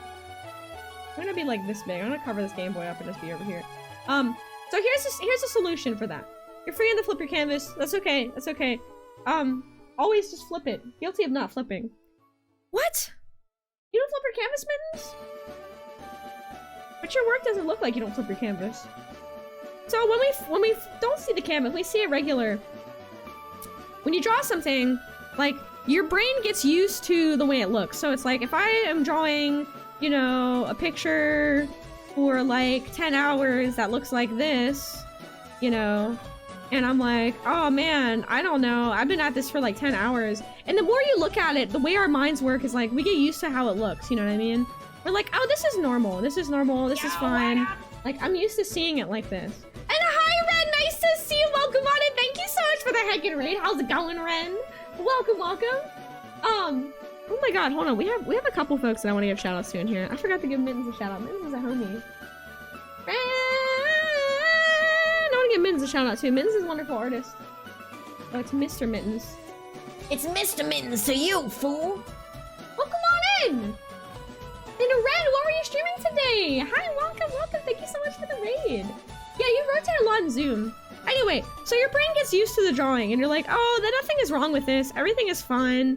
You know, I'm kind of used to how it looks because I'm the one making it. And like, I don't know, I don't see anything wrong. My brain's been looking at this for the past like 12 hours and it looks totally fine. You know what I mean? Everything's fine. But watch, when I flip it, I'm like, oh my god, look at this area's all screwed up. I see all the areas that are messed up. I see like this looks messed up. I'm like, wow, this is crazy. This arm's shorter, you know what I mean? But you wouldn't notice it because you've been drawing the same picture for the past 5 hours, okay? So flipping the canvas is really important. You gotta flip the canvas, alright? Let's play video games, play Pokemon Violet and Violet and Legend of Zelda Breath of the Wild. I love Breath of the Wild. I like Tears of the Kingdom more, but I love Breath of the Wild. It's so good. Breath of the Wild's amazing. Anyway, so flipping the canvas is very, very important. Jack wants specific critique on his character's design. Can anyone give some critique on the character design aspect of this? Not just the art aspect, but the character design. So, yeah, make yourself flip more. Always be flipping. Incredibly important to the sketch stage. Definitely flip. Always flip the canvas. Always flip the canvas. Rotating upside down is not the same. Vex called you out. Flip your gosh dang canvas! More floof? I mean, that's like a choice, I guess. Design-wise... So first off, the picture has a lot of really bright colors. Like the background is really bright. The character is really bright. Everything is very highly saturated. And I'm gonna do something really quickly just to see the character away from the background because I feel like I can't get a good handle on the character's colors because the yellow from the background is very bright. So. Okay. Now, say we paste this and we put it in like a neutral background. So what we can see is that, for making it less shiny, yes. First off, I think I see something here. So you have picked a very bright, highly saturated orange to be the base color. This color is all the way on the color picker. It's all the way at the top right. So it is the most brightest and the most saturated orange. So my recommendation for a middle tone would be something that's a little bit darker. Slightly less saturated, slightly less bright. That way it's a little bit easier to do highlights on it and it doesn't look a little bit like too saturated, right? And so here's another thing is that the shadow here and the main color are almost the exact same color, okay? I'm gonna show you my full tablet so you can see what I'm doing with this color picker. I love this song. Okay, so look at my color picker down here, all right? I'm gonna move this little thing just so I can show this to you. All right, look down there in the bottom left of my screen. Look at the color picker. This is the main color. Now, this is the shading color. See, hair's different. Main color, shading color. You probably can't even see the difference. Yeah, high saturation is a sin of most of the artists. Small sin. Yeah, it kind of is. It's not necessarily like a sin per se, but what it is, it's gonna, you're kicking yourself in the pants because you're sort of, how do I describe this? When you're first starting out, understanding the complexities of shading and stuff is kind of complicated. So like, say this is our main color. Okay? Now, if I grab your shading color and I go on this, that's like almost the exact same color. Now, you have to understand the reason why that's the same color, okay? Why is because on this little color wheel, both this and this, and this are both the highest saturation. Now, what happens whenever I take this and I black and white it? I'm gonna show it to you right now. Edit. Now watch. Watch when I desaturate it. It's gone. Do you see that? The shading is completely gone. Okay? There's no shading. Watch what happens when I desaturate the fox. This is another good way that you should be checking your shade values. It's gone. There's no shade. There's no shade. It disappears. Magic. This is with the saturation, and this is without it. Now, the reason is because we perceive with our eyes. Eyes are an illusion. Sight is an illusion, and we play with it as artists, okay? So, yeah. They're both max saturation with the hue change. Yeah, exactly. So, when we're playing with... Welcome back. Value. What we're doing is we're creating the illusion of a shadow, and how we do that is we create a darker color, right? A darker color. So it has to be darker, not just like, we play with both the saturation and the lightness level. So right now, you have two colors of the same lightness level. That's the problem. Okay, so they're the exact same level of lightness, of darkness. They're both the same. That's why whenever I go to black and white, they're gone. So what to fix this? To fix this issue is, say we want this orange to be our main. On the little wheel down here, I would lower it towards red a little bit, but I would also grab this. So this little thing down here, we can see at the top, that's the highest value, okay? And then we have on the right, both of these sides on the right, we have the highest value, the highest lightness level basically, and the darkest lightness level, but both of the right side are both the highest saturation, okay? And then on the far left, we have highest lightness and greatest darkness, but completely desaturated, as in no color at all. And right in the middle is right in the middle. So when I want to pick a shading color, I'd probably want to pick something closer to, like, you know, a little bit desaturated and a little bit darker, right? So say like this is the shading color. Okay, now when I take it and I turn it down, I take the saturation down, watch what happens. I see the shading, okay? When I change using the color wheel, I'm using the color wheel using color sliders instead. It improved my color so much. Oh yeah, from color sliders. Personally, like, I hate color sliders, but I think that understanding how the color square wheel works is really helpful. A purple overlay from my shading. Yeah, so I see you did a purple overlay, but the problem is that I see exactly what you did. So say I make a new layer, I do an overlay, right? You probably have the highest saturation and the highest lightness of purple. That's probably what you did, right? You see like that?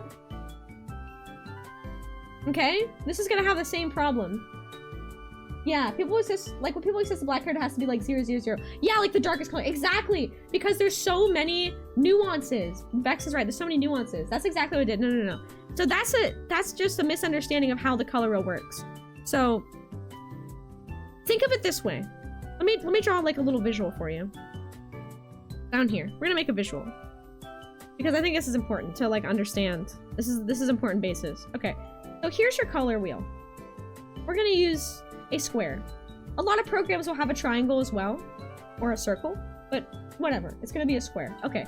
So at the top, this is brightness. We'll call it brightness. Okay? Because that's gonna be the easiest to understand. Brightness.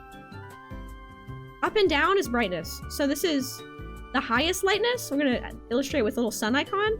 And then the bottom is a moon. Alright? With completely black, there's no brightness. So on this side, and then over this side, we use purple. This is our saturation. Okay? Yeah. Reference photos. Yeah, exactly. Also, thank you for the highlight. Yeah, reference photos are super, super important too. Yeah, grayscale toggle is a tip. Yes. Thank you. I'm glad this is helpful for someone too. I really appreciate it. So this is saturation. Okay. So at the top of this, say I'm this little, I'm messing with this blue dot. All right. So I'm going to go right in the middle. In the middle of the blue, right in the middle, this is the, like, you know, we're halfway saturated and we're halfway bright.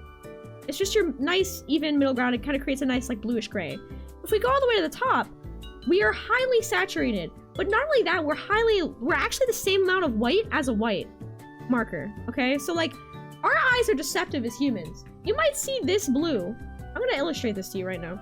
You might see this blue, and you might see this white, and think, wow, this blue is clearly darker than the white. But watch what happens whenever I, like, tonal correct it. It's not that much of a difference as we think, right? It's a little bit of a difference because it's blue. It is a little bit darker, but it almost looks like it lightens up when I go to gray, right? It almost seems a little bit lighter. Because, like, our perception of value is altered by the saturation of the hue, okay? Of the color. It's altered by the saturation of the color.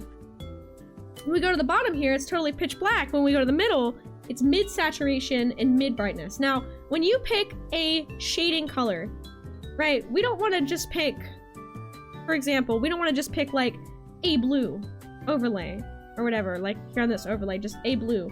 Like, when I do highest overlay, highest brightness of the blue, look what I get. It looks like an orange in the overlay. Why?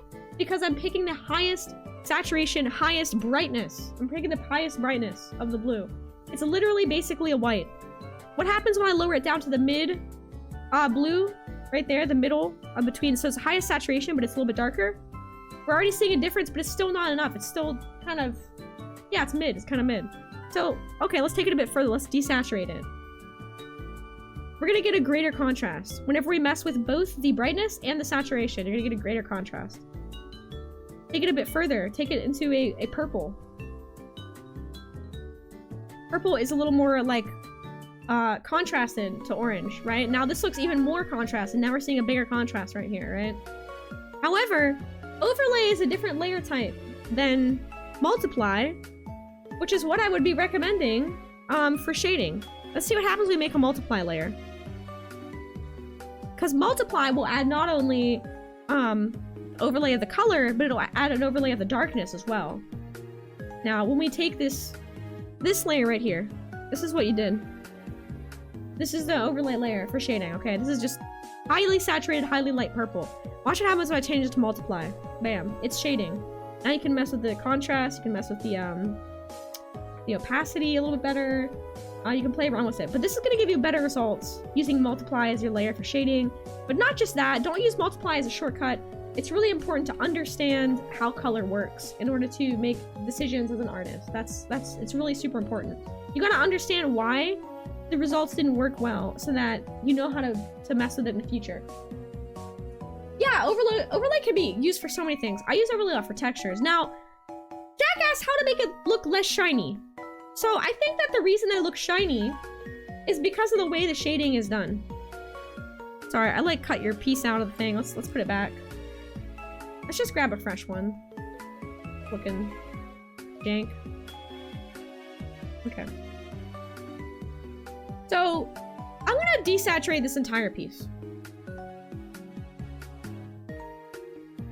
Now, when I desaturate the whole piece, what can y'all tell me? What are we seeing is the problem with the piece when I desaturate it? Like, what is going on that you feel is weakening the piece, that it could be improved upon? Looks flat as heck. Right. Why, though? Why does it look flat as heck? Why does it look only see highlights? The hard shinies make it smooth. Yes. No shading. Yes, because we just went over that. Why is there no shading? Not gay enough.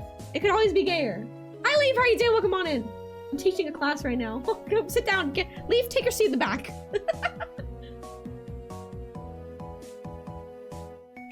He goes, KK.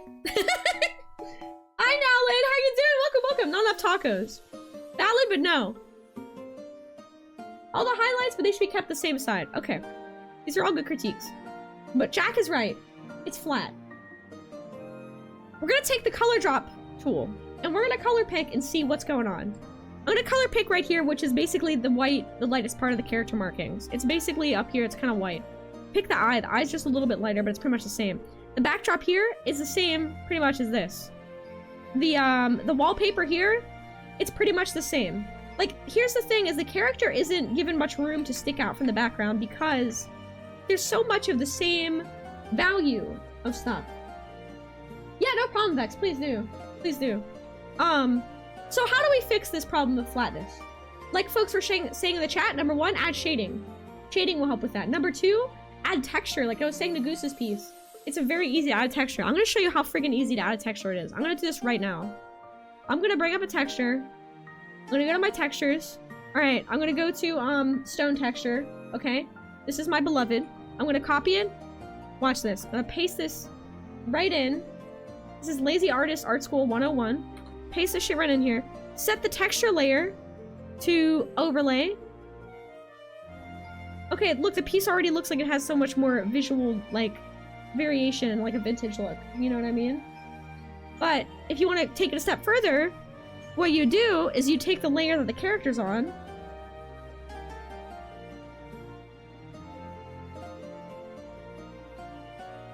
Sorry, I hope you guys don't think I'm, like, favoring Jack's piece by giving a big critique, but I'm doing this for Jack because I know how hard he's been working as an artist, and I just, like, really, really want to help. And I really want to help him improve, and I know he's here for it, and he's really taking it, you know what I mean? Whoops, let's copy. Okay, so now look at this piece. We have a texture in the background, and we have no texture of the character. Yeah, Jack's literally taking notes, that's why I'm taking time. And this simple act that's literally like such an easy, simple little thing you can do, it already pops that character out because of the visual texture difference in the backdrop versus the character, right?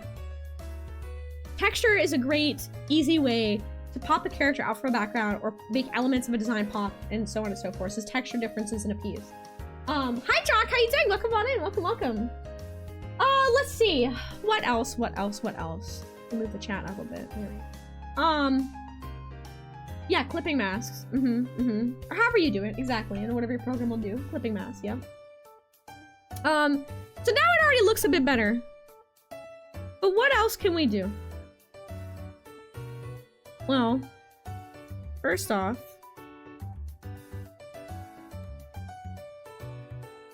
select the outside of the character. Make a new layer. I'm doing this in black and white for a reason, okay? Bear with me.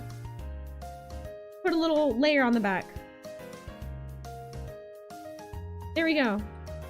We made the background darker, and we made the character lighter. Now the character's really popping out more. Beck says it's extremely obvious when people are only using other furry art as a guide for drawing furries. I will say Jack actually has not done that. In defense, he has been vicariously studying. He has a whole YouTube channel where he's studying, like, basically like learning drawing from the ground zero. And he's definitely using stuff. And I know that this is sort of an entry for him into like kind of getting a furry style as a furry artist, because he's done like tons of animal studies and human studies. Which, Jack, you should post your YouTube in here. But Vex is right. Vex is correct. They are right. So I'm gonna read this because this is actually really important. Yeah, it is extremely obvious when people are only using furry art as a guide for drawing furries. Furries are literally a combination of human and animal anatomy. Saying I can't find a ref for an anthro animal is not valid. Yes.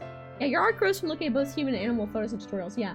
So that is very true. And even I still do this when I'm drawing, as I will still look at a reference, right? Yeah, this is Jack's YouTube, which is like, he's basically going through and like, welcome to... he does all these human studies. Not the case at all. So this is a whole channel of studies of people and figure studies, and there's animal studies in here too, which I definitely like. I think is the way to go with learning and stuff. So, Jack, I'm gonna give you. I gotta push you to do this, dude. I gotta push you to do this. I'm gonna give you hard advice. Oh, sorry, you guys can't see the channel because I don't have it up on my screen. I mean, this is Jack's channel. I'm going to give you hard advice here, and I think my advice, I've been telling you to do this. I really think that you need to get into traditional media.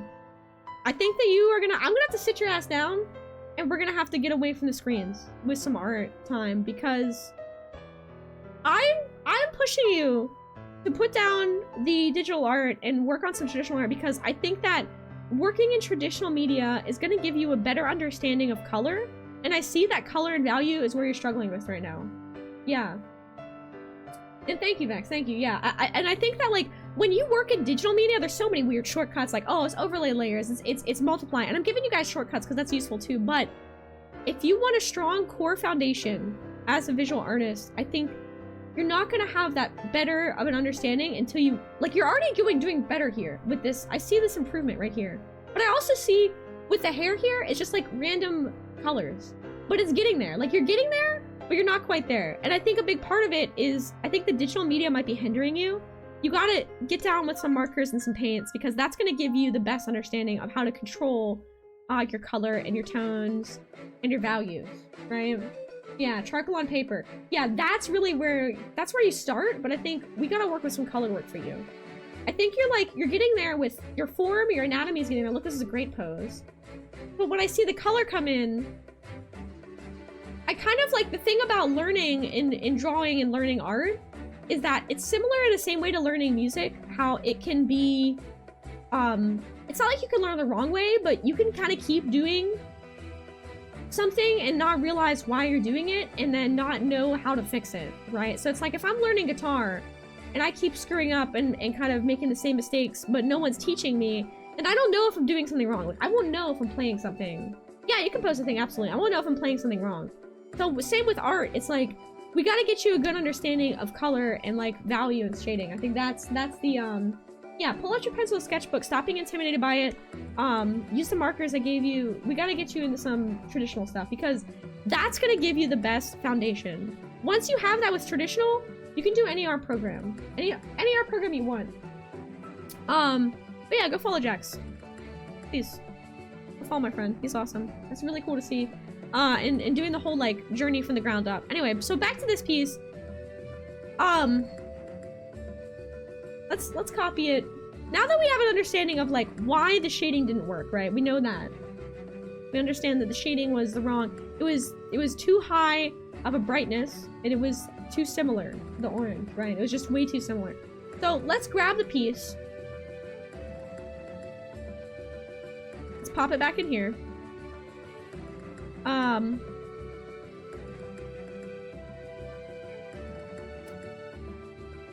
And yeah, I'll leave that community art showcase thing up there so I can show you this.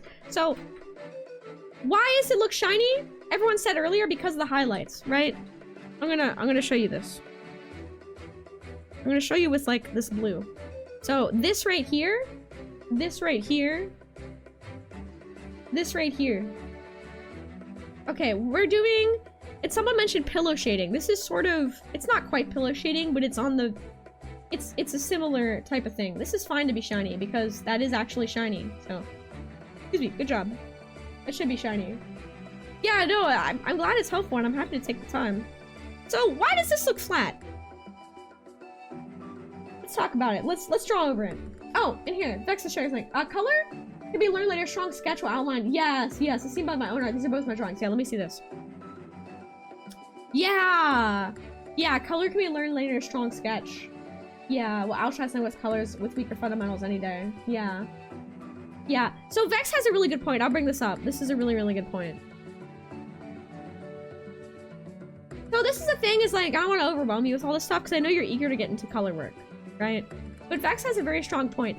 Getting a strong sketch fundamental down, and you see how they have their, it's traditional work? I just want to bring attention to this beautiful traditional sketch. Okay, everyone in chat, we're getting into some serious art school right here, Zap. Why is the right piece, which one is better and why is it better? I want y'all to tell me in chat. Which one do you think is a better piece? In fact, I'll put it into Clip Studio because that way it's a little bit easier to kind of move it around and see better. Is that made in Blender? No, that's a 2D piece. It's 2D art. All right, which piece is better and why?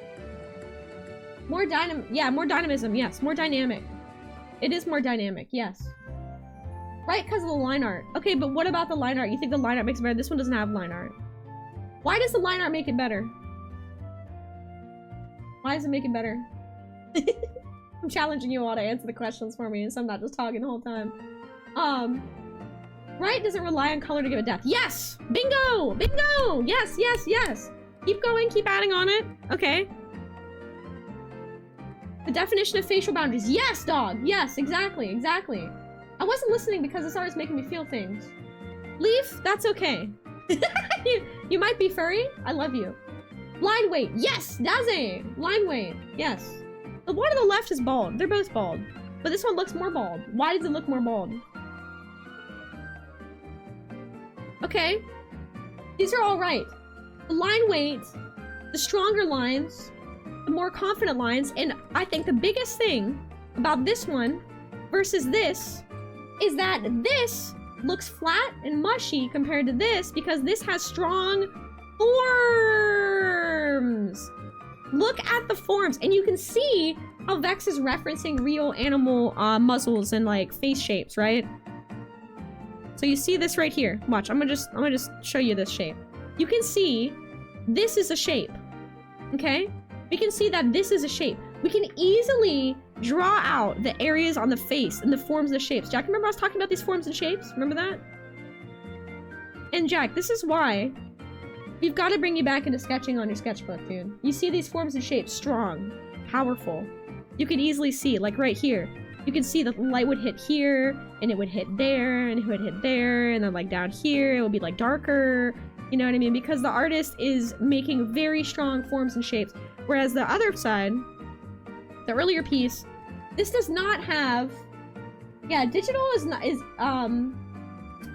equally better. Yes, I agree. It's not equally better. Yeah. Yeah. Let's see. I mentioned pillow shade line. Yes. Yeah, yeah. Ren is right. Yeah, we gotta avoid pillow shading. The one on the left has more surface, has more volume work, like a fully, evenly satin surface. Yes, the shape's very simple based on the shadows. And the one on the right, the line work creates movement and form. The pencil marks, the texture breaks up any sense of seamless in the texture and shape.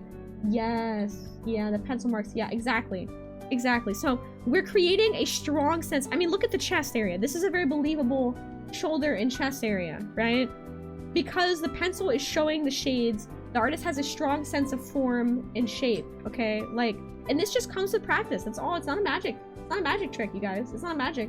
The only magic is that we're tricking the viewer into believing what we're drawing. That's the only magic that's happening, is the art of trickery. Learning it is just time, okay? In this piece, there aren't as many strong forms. I'm not seeing the forms. So really, when we break it down, like, I mean, we're seeing the forms sort of based on the shading, like you said, but they're kind of soft. And it's kind of confusing, you know what I mean? And like, we see like a form right here, we're trying to see this eye, but like, you know, it doesn't have the strength and confidence that this piece has. Confidence is very important. See how confident this looks? This is a confident ass artist right here, okay? Like this piece right here versus this piece, what is the time difference between the two pieces, Vex? Can I ask you? That's super impressive. Anyway, so this is a really great piece of Vex. Thank you so much for sharing this. This is actually very, very helpful to show. So, gosh, I mean, you can see with my old art, and even like my current art, I have a long way to go. But yeah, having a strong sketch foundation. Deb, I would love to see the difference on them. Andy Warhol once said art is getting away with it. Yes, art is getting away with it. Contrapposto. We love contrapposto up in here. It is contrapposto, actually. This is contrapposto. Once you learn of contrapposto, you're never going to be able to stop drawing contrapposto poses. It's so much fun.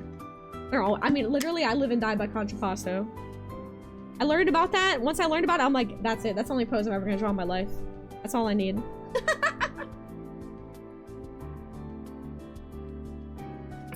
Yeah.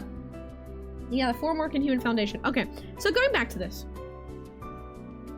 So, and this is something, Jack, that I've also critiqued, I think, on your work, because I see on your videos, you have strong sketch work.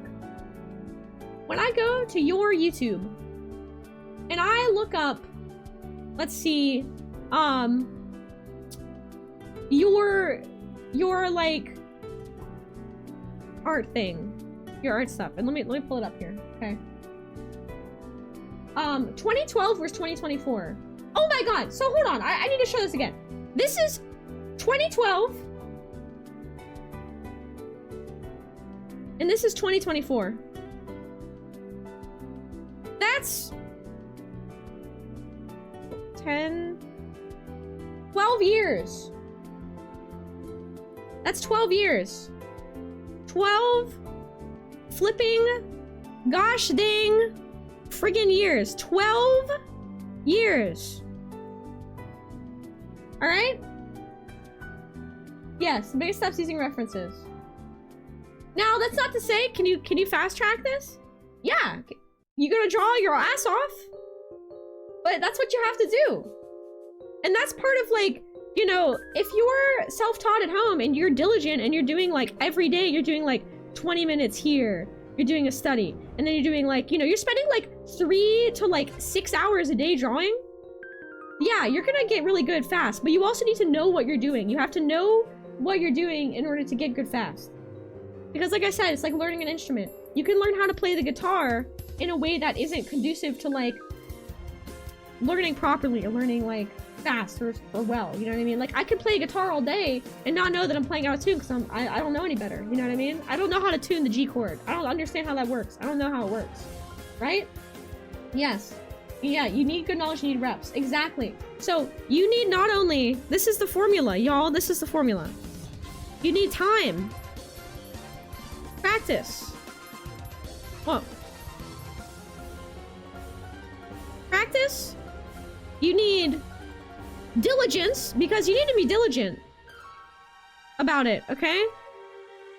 Oh my god, the stabilization's up so high. You need to be diligent. You need to practice all the time. You need time. But you need time and practice. You can't just wait time to go by, like wait 3 weeks and be like, I'm gonna be a better artist. It's not gonna happen. And the biggest thing you need is, like, I don't know how to word this, like, knowledge. I guess knowledge, right? That's what I'm saying. Like, if I learn how to play guitar and I'm strumming and I'm picking out a tune, yeah, guidance. And, like, I don't understand that I'm playing out of tune because I'm a dum-dum and I don't know any difference. Like, I could be doing that for years, y'all. I could be doing that for years. That's why I have these streams, because I want to help guide y'all. And I want folks to have a ground place and a point to learn from. It's not in any way like a substitute for, like, a proper education. If you want to go and go to college or learn, take classes like that, I think that's the best way, because that's the fastest way. You're gonna get the most crammed in that time, right? And that's all art school is. It's not like a magical thing. It's just that guidance and knowledge crammed into a short period of time, and you're spending more time drawing, okay? You are spending more time drawing because you're in this environment for learning, and you're getting really good guidance, and you're getting really good instruction, right? If you do practice and you don't have the knowledge and the guidance, you're not going to do it. You need practice, you need to be diligent, and you need the knowledge and the guidance as well with it. Exactly. Yeah, you don't have to go to 4 uni, yeah. I did, it didn't really help me get a job, but I did draw and got a lot better. Exactly. I went to school for art. And did it help me get a job? No, I'm a Twitch streamer now, guys. Come on. No. But I do love the experience that I had, and I also learned a lot of great techniques. Don't become self-conscious. Just keep working at it. Just work harder. That's all. Don't be self-conscious. Because another thing you're going to want and you're going to build over time is confidence. The more of the practice and the knowledge that you get, the more confidence you will have. And guess what you need to really get there as an artist? You need confidence. Every artist that you see that you like online, whatever they draw, furry, has-been hotel art, animals, abstract work, like pet portraits, anything, they're all confident in their work to some degree. I know a lot of us artists are not confident, we say that. But you are confident. Leaf is confident in his mini paintings.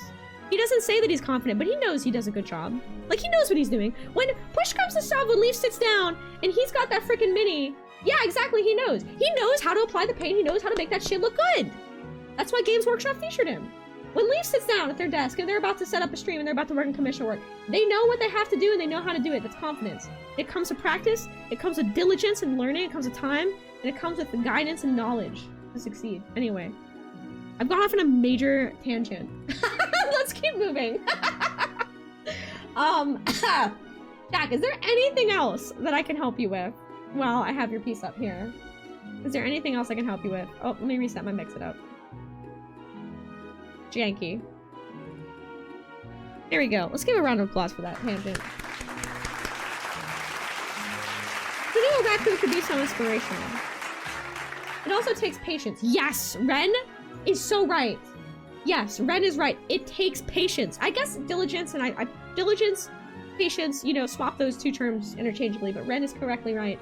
Yeah, you gotta be patient with it, because if I sat down tomorrow with my banjo that's been rotting in my other room for years because I haven't played it, and I expected to play me some freaking dueling banjos, well, I would have disappointed. I would come out of that situation feeling angry and disappointed in myself. Because you know why? I don't know how to play the damn banjo, and I shouldn't pick up the banjo tomorrow expecting to play anything other than horrible sounds, alright? Because I'm being impatient.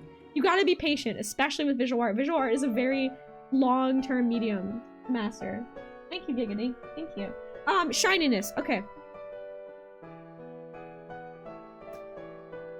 Let me give you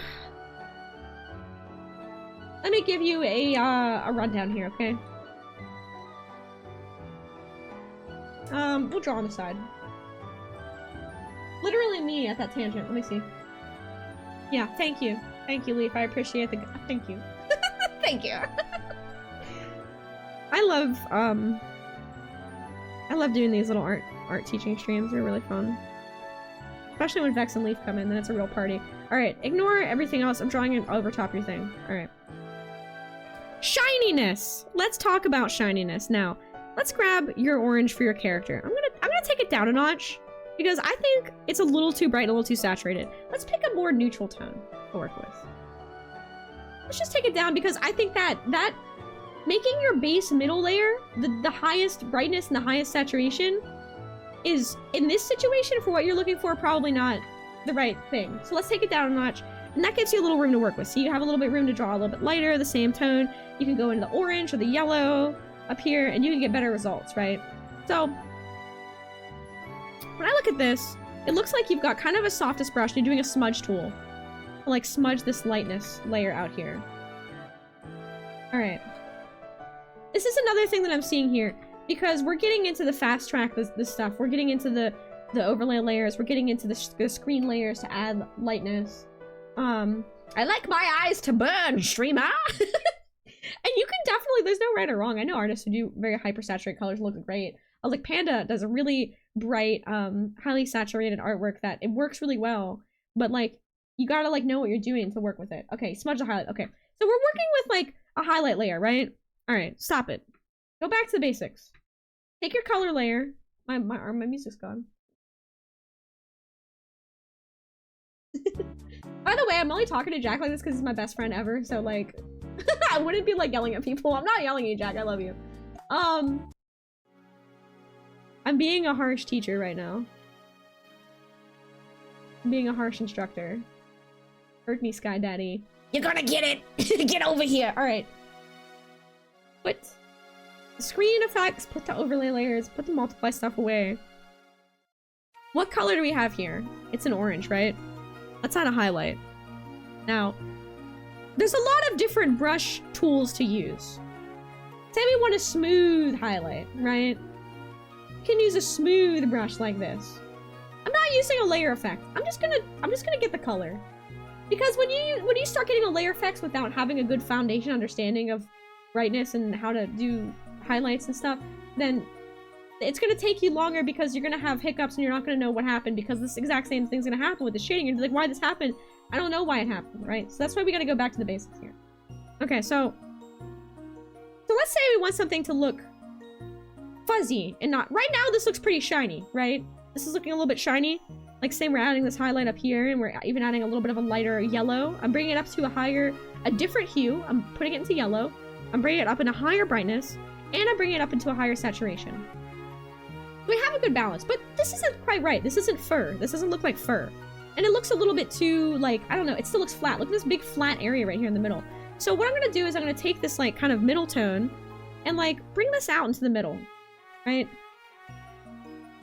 This is not a flat thing. When we only shade the edges, then it becomes dangerously flat, okay? Because we're basically saying the edge is the flat thing.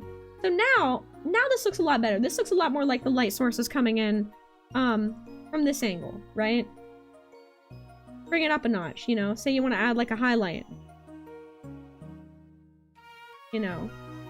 You want to think about the form of it, like a balloon, exactly. This is like a marble or an orb or a rock.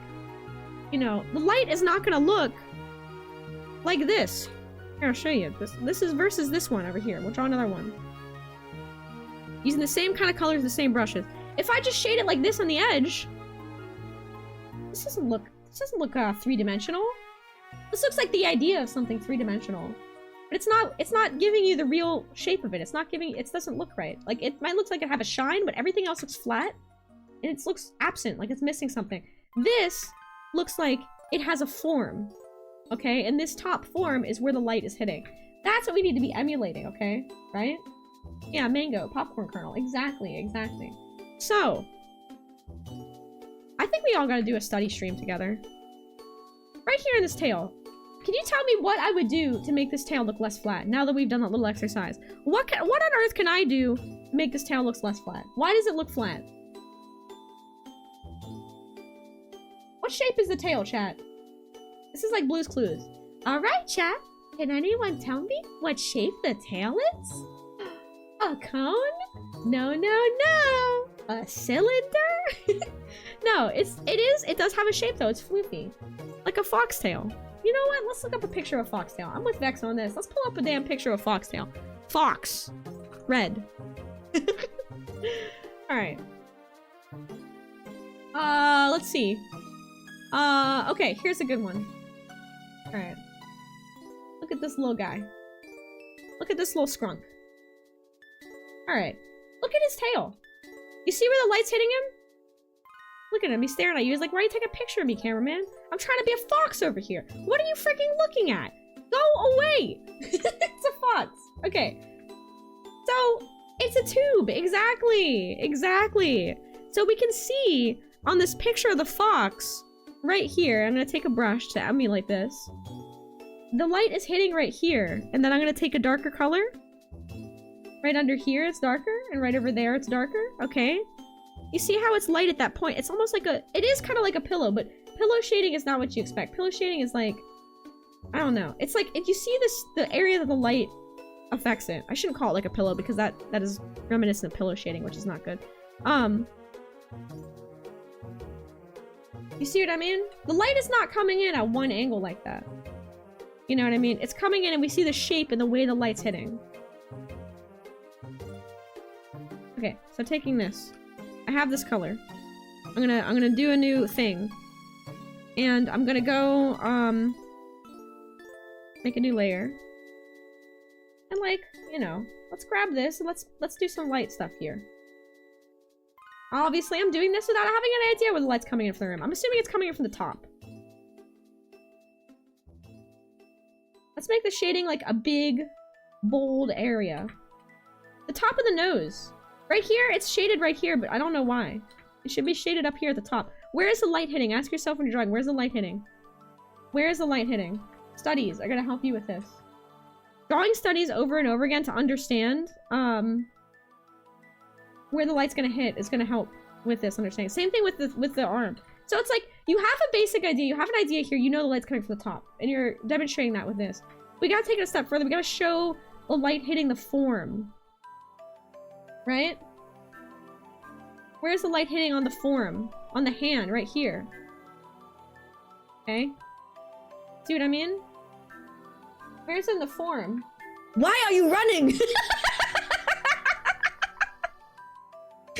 Yeah, that is me right now. That is literally me. Here you go. Here you go. See? Now, look already. Look already, I'm seeing this. Now, how we take it a step further? We emphasize the shadows. Now, right here, I actually like the color you picked for the shadows. It's nice, but it's also the same problem. It is the same brightness on the color wheel. They're the exact same level of brightness. When I desaturate it, this is gonna go away. How do we solve this? Okay, we're gonna turn it down in brightness. We're gonna turn it down in brightness, we're gonna turn it down in saturation. We're gonna think about where the light hits, which you have a good idea of underneath this, underneath the chest here. Or no, I mean, underneath the chin. Right? There you go. Think about the forms. Where's that light hitting? You have an idea. You actually, you're doing a good job over here. Like, you have a good idea that the shadow should be there, right? But we're gonna emphasize it. It's a little bit, there's not enough. There's not enough of it. We need more. We need more. We need stronger shapes. made by those forms. Like, think about that sketch that Vex did. Take those strong shapes. Take those strong shape. Even if sometimes sketching out the shading areas, that might help. The tail, the same thing. Shade right here. Okay. Don't worry about things like, what brush am I using? How do I emulate fur with the brush? Don't worry about that until we get these basic things down. Adding too much shading or highlights. Yes, that's a confidence thing. Remember I did the little bits on the little, this over here? That's a confidence thing. That's pretty much everyone starting out is the same way. I'm thinking about where the ears are going to be shaded, like right here. Look, I'm not using any kind of multiply layer. I'm just doing colors. You know? Yeah, shading is going to be intimidating when you start out, but it's not scary. It's not scary. It's not scary at all. It's just drawing with a big area of color. You gotta break it all down to, like, just brushes. Like, just lines. You know? We can do the same thing with sketching. Like, we can sketch out shading and forms. You know what I mean? But yeah. That's what I think. We gotta get a little bit more extreme. Even down here. Like, this should all be shaded down here. And then you can do things like you can take this and you can... Let's do a different brush. I have a brush here set aside for fur that's... It's like made for fur. And you can like add like, you know, things like chest fluff and stuff and a highlight layer. You know, you could add like a line here. You know what I mean? Add like a little bit of extra light underneath there to kind of like show that. You know what I mean? You could do like fluff lines from the face and... You know, then you can start to get your little garnishes and you're like, oh my god, look, the style's so cute because you have all these weird little... The style is just like garnishes on top of a good foundation of art. Really, that's really all a style is. It's like when an artist puts a little bit of, you know, the cherry on top. That's really what a style is. But getting that base foundation, it takes time. And you're already developing a style here that I think is really cool. You know, but building on that foundation. You know, and then see, all I'm doing with this is like brushing in a line. I'm just playing with the lightness here. That's all I'm doing, dude. It's nothing fancy. This is nothing fancy at all. Just basic. Even that, this looks kind of questionable, honestly. That's a little bad. Let me get rid of that. Let me just like, you know what I mean? Just show this. I don't know. Anyway. Style is Parmesan on the pizza slice. It's vegan parm in the pizza. There you go. There you go. Okay. I think we've gone there, and now you can see, now that there's a bigger difference between the highlight and the shading, it looks stronger, it looks better, it looks juicier. Welcome on in, JW, thanks for the follow. You know, if we wanted to like desaturate and do like a purple here for the shading, like look, we're starting to get even stronger. We're forming out these shapes. Times like this I remember that I can draw. I'm like, oh my god, drawing's fun. We're forming the shapes with the shading, with that purple. It's nice and contrasting to the orange, you know. We can even kind of like go in and, you know, you can create shapes of fur and stuff and whatever, and you know what I mean? Anyway, shapes, shadows, all this stuff. Who doesn't want to be juicier? I mean, really, if you're not trying to get juicier in life, what are you doing? And look how nice that purple shading looks. And you see how the purple is like, it really bops against that orange? Why does it bop against the orange? Can someone tell me that? I'm gonna move on to the next piece in a second here. I've spent like an hour on this one and it's... I know.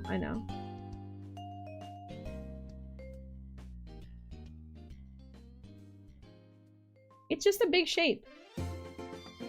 Yeah. It contrasts. Yes, exactly! Bing, bing, bing, bing, bing, bing, bing, bing! It contrasts. Yes, it contrasts against the orange. And that's also why I do like the design of your character. Going back to character design, I like the design of your character because I like the blue with the orange. I think that highly contrasts. I think that works really well. See, this looks kind of weird. I guess I would do like that. I don't know. And I think that's very successful. I like it a lot. And there you go. There you go, fam. Now, you see how I'm doing this, Jack? And this is like, yeah, I'm looking at it, I'm like, whoa, that looks really cool. But you know, honestly, that, Jack, this is your art. Dude, this is your style. Like, your style, when you get these, like, kind of basics together, it's gonna look dope AF, bro. I forgot to restart and mix it up, sorry. Yes, absolutely, I will send it to you. Also, feel free to, like, clip or rewatch or something, this is your style, bro. And you have a sick style developing. I love the angularity. I love the eyes. Like, I think whenever we really push these forms even further, it's gonna look like bombastic. It's gonna be bombastic. It's getting there, and you are building these building blocks, and I'm psyched to see what you will do with it, and I'm psyched to see where you'll go with it. Yeah, let's do a quick look at Jack's second piece. I'm not gonna go as in-depth to it because we already went, very in-depth in this piece, but we'll go to the second piece here. With the purple on a swiper. Swiper, no swiping. Swiper, no swiping. And, Vex, thank you so much for, like, sharing everything. Like, I see the line of action of the tail. Yeah, I actually agree with Mins. That's a really good critique that I did not even go into. Yeah, this is... I'm gonna redline this. I'm gonna blue line it because red's gonna be hard to see. This is weird. You see this? That's weird. That's weird. Why is it weird? Because of line of action, an animation principle that we should all consider when we're drawing characters with movement, okay? So, if the tail went like this, that would be a little more natural, I think, as a view. This is like a little bit awkward because I'm not sure, like, where is the tail connecting? Is it like right there? Is this the point of connection for the tail? That's very strange. Is the tail like really long and coming out on the back? We have to get x-ray vision with our art to see where things connect behind what's visible. They have to think like the tail's probably gonna connect like somewhere like down here, right? Like down, like even further down, like off the screen, okay? So like it would really come up like this. You know? It would come up like that. Yeah, an imbalance of negative space. Yes, it does. This is really, really distracting. Like I just want to keep staring at it. And I just like, I don't know, like I'm just looking at it and I'm like, dude, like, it's very distracting. It's a weird shape. Because it interrupts the line of action. And it creates this weird shape here. Like you have these 3 X's here, and then you want one here for symmetry, but you can't because the tail's here. And that's confusing. I know you do the tail, yeah. So where does the tail go? We think about where it connects and we drop it from there. Let's bring up your second piece. Oh yeah, let me send and save this to you because you wanna... I'll take a screenshot of it and I'll send a PNG to you. Hang on. On Discord.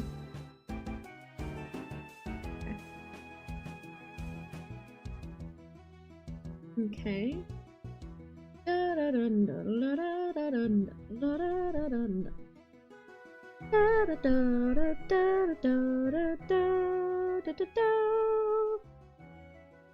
Alright, let's see.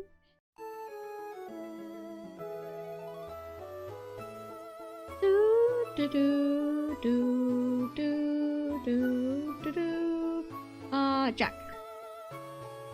There you go. Everyone, thank you for bearing with me for a very in-depth critique on Jack's piece. I really appreciate it. I greatly, very much appreciate it. Okay, let's, before we move on to pandas, let's just really quickly show Jack's second piece. And we'll do a very quick critique on it, and then we'll move on to the next one, okay? Okay. This is Jack's second piece. Jack, why is this cat boy in a Pokeball? That's what it looks like, he's in a Pokeball. It definitely is more abstract. So Jack says, this is my second submission for the showcase. I want to do something more cute focused and a little more abstract. I think it came out okay.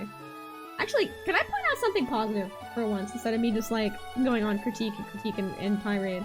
I really like how you drew the face.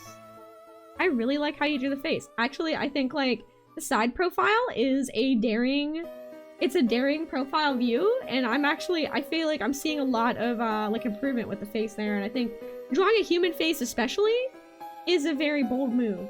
Very bold move. Also drawing feet, very bold move. Drawing those little feeders. 1, 2, 3, 4, 5. 1, 2, 3, 4, 5, 6. Jack, how many toes do people have? Jack, how many toes did you draw on this dude? How many toes do you have? That's an extra toe, bro. 1, 2, 3, 4, 5, 6. I'm adding a thing for Jack. Let me see. Oh, perfect.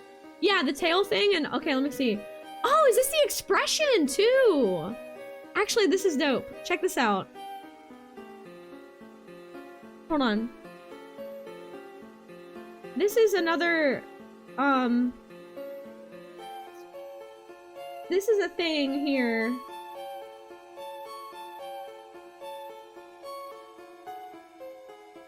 Wait, I'm trying to see. It looks like, yeah, it looks like the eye expression has changed. And it feels a little more like, almost like kind of believable with that. Yeah, liquefy some things. Yeah, Jack, let me send this to you on Discord DM too. Yeah, you see how the eyes changed a little bit and liquefied and like the expression is like kind of, it's a little more like, how do I describe it? Tangible? Expressive? little more, just like pushed a little bit more. I like that a lot. Let me send that to you too. Thank you, Vex. Yeah, rotate or shift to left and move things in. Okay. And this says, this also is, additional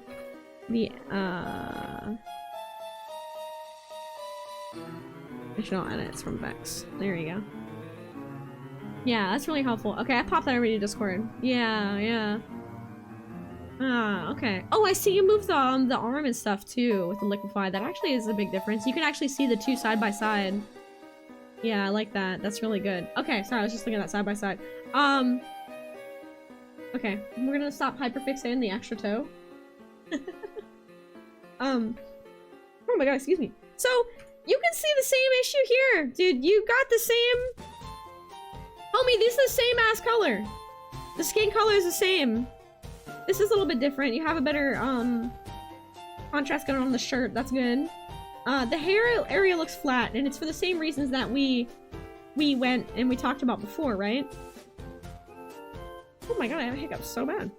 So like, take this color.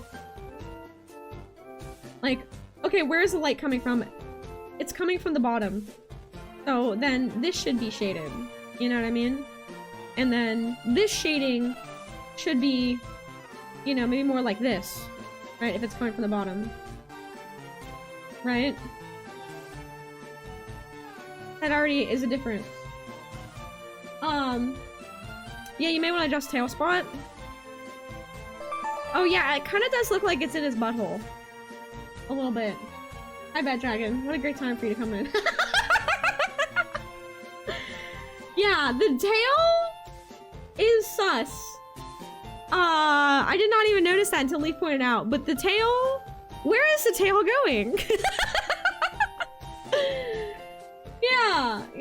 I was being tactful. It's not sus. I mean, heck. It's not. Jack, the tailbone ends here. Okay. There. Fixed it for you. There you go. I'm gonna leave it like that.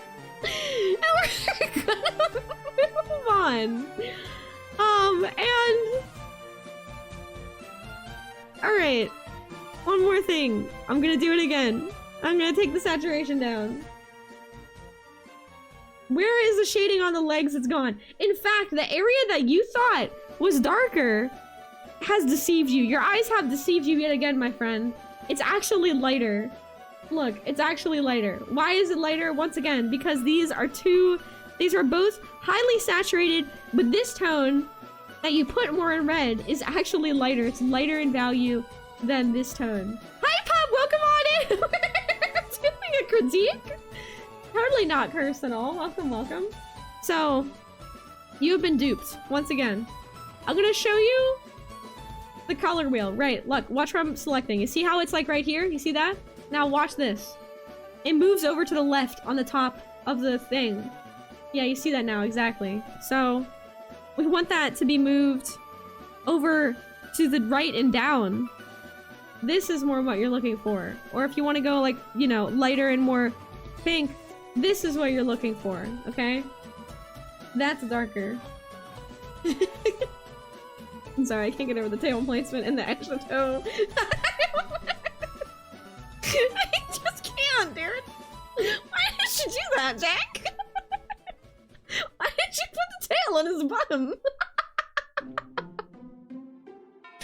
Alright, let's give a big round of applause for my friend Jack, please. I love him. I love him with all of my being. He is absolutely wonderful, so please, if you can, go follow, go drop a sub over on his YouTube. Yeah, you thought about it. Your subconscious thought about it, don't lie. You knew. Please go drop a follow. He is like kind of cataloging his whole journey through art. So like really there's a whole thing, and it's cool because you can even see you know, videos like this where he's like kind of experimenting with the style. And this is all like literally drawing from the ground up. A lot of times people show art stuff and they're like, oh, look at how I drew this bird. But it's like, we didn't see you back whenever you first started your first pencil marks on paper and you didn't know what you're doing. But this is really cool because this is Jack showing his whole journey from like really the very beginning, learning art. I mean, look at how good the sketch is, my dude. Your sketches are strong, but you're erasing them with lines. Why are you erasing your sketches with lines? The sketches are so good. Do you see what you just did? Do you see that? Vex, you see this shit? Look at that. Look at that sketch. That sketch is so good. And then you add lines over it, and then what happens? All the movement's gone. All that form is gone. There's no need for those lines. Look at the sketch. Look at how strong that sketch is. Look, you're making Vex reel in pain because you're deleting your beautiful sketches. Yeah, exactly. Try that. Put your sketches on multiply and just color underneath them. Look at how you've erased this pretty sketch with this line work. And this is me. I was actually hanging out with Jack and I was doing some critique stuff there. Okay, hold on. Here's another one. Here's another one. Watch. Prepare to cry. Look at these nice like shapes and values and stuff. And look at the expression. Oh, there goes the lines. Goodbye, sketch. We don't need you anymore. We're gonna make you very cold and very, very still. It does look good. You do gotta learn line work, but I really think the sketches are very valuable, dude. I think the sketches are valuable. Yeah, you just stand and snap your beautiful sketches out of the air, and I'm just like you're really like getting a really great sense of proportion and form, and then goodbye to it. I've told you this before. I've told you this to keep your sketches and work off of them. Like, look how nice that chest looks. The chest looks really good. We just gotta make your line work and your sketches work together in sync. That's all. We gotta get them to work in synchronous together. All right, let's move on to the next piece here. Let's move on to the next piece. Give another round of applause. How about homie Jack? Okay. Who is next? We're gonna go back up. Panda is next. I freaking love Panda's art so much. The next artist you see is one of my favorite artists in the furry community. I adore their work, and I'm obsessed. I'm obsessed with their work. Panda Parfait. They're so great. I'm glad you learned a lot. Learning is where it's at. Learning is what's up. Wait. No, this is gonna be easier to just show it on Chrome. The showcase one. There we go. Panda Parfait! Hi Panda, there you are! I freaking love your art. Also, this is a great example of an artist using highly saturated, highly light colors in a really dynamic and a way that works really well. Why? One, because Panda has kind of like, Panda has a style in mind and an aesthetic that invokes nostalgia and like whimsy and cuteness of the 90s, okay? Two, Panda also has a really great understanding of how colors work together and how contrasts work together. Like, you know, they made the red mitten red against the white snowman, and then the highlight, the shading of the snowman is blue. Also, I'm gonna say another reason, Panda is primarily a traditional artist. So everything you see that they do on their Etsy and everything is traditional art. And it is just freaking amazing. Like, I love to see the traditional art so much. You see, when you are just working with traditional media and your colored pencil or your marker, your paint, that's what you get. You're gonna know how to work with it a lot better. You're gonna know how to stretch it better. Like, look at the cute little jelly, like, highlights on that. It's so cute. It's freaking adorable. I do this all the time with my stuff, too. I love the little, like, outliner on the outline. Yeah, trad art, you can't flip the canvas. So what do you do in trad art when you can't flip the canvas? Y'all, what do you do? It is really cute. It's a little Christmas card. I also love the little charms and stuff on the outside. I think it's so cute. Absolutely adorable. Freaking so gosh dang heckin' cute. Yeah, I usually sketch digitally so I can. Wait, you sketch digitally? And then what do? Do you print it out or do you draw over it? That's crazy. Like, that's not crazy in like a bad way, but like, use a mirror? That's actually super smart, Chuck. I'd never use a mirror.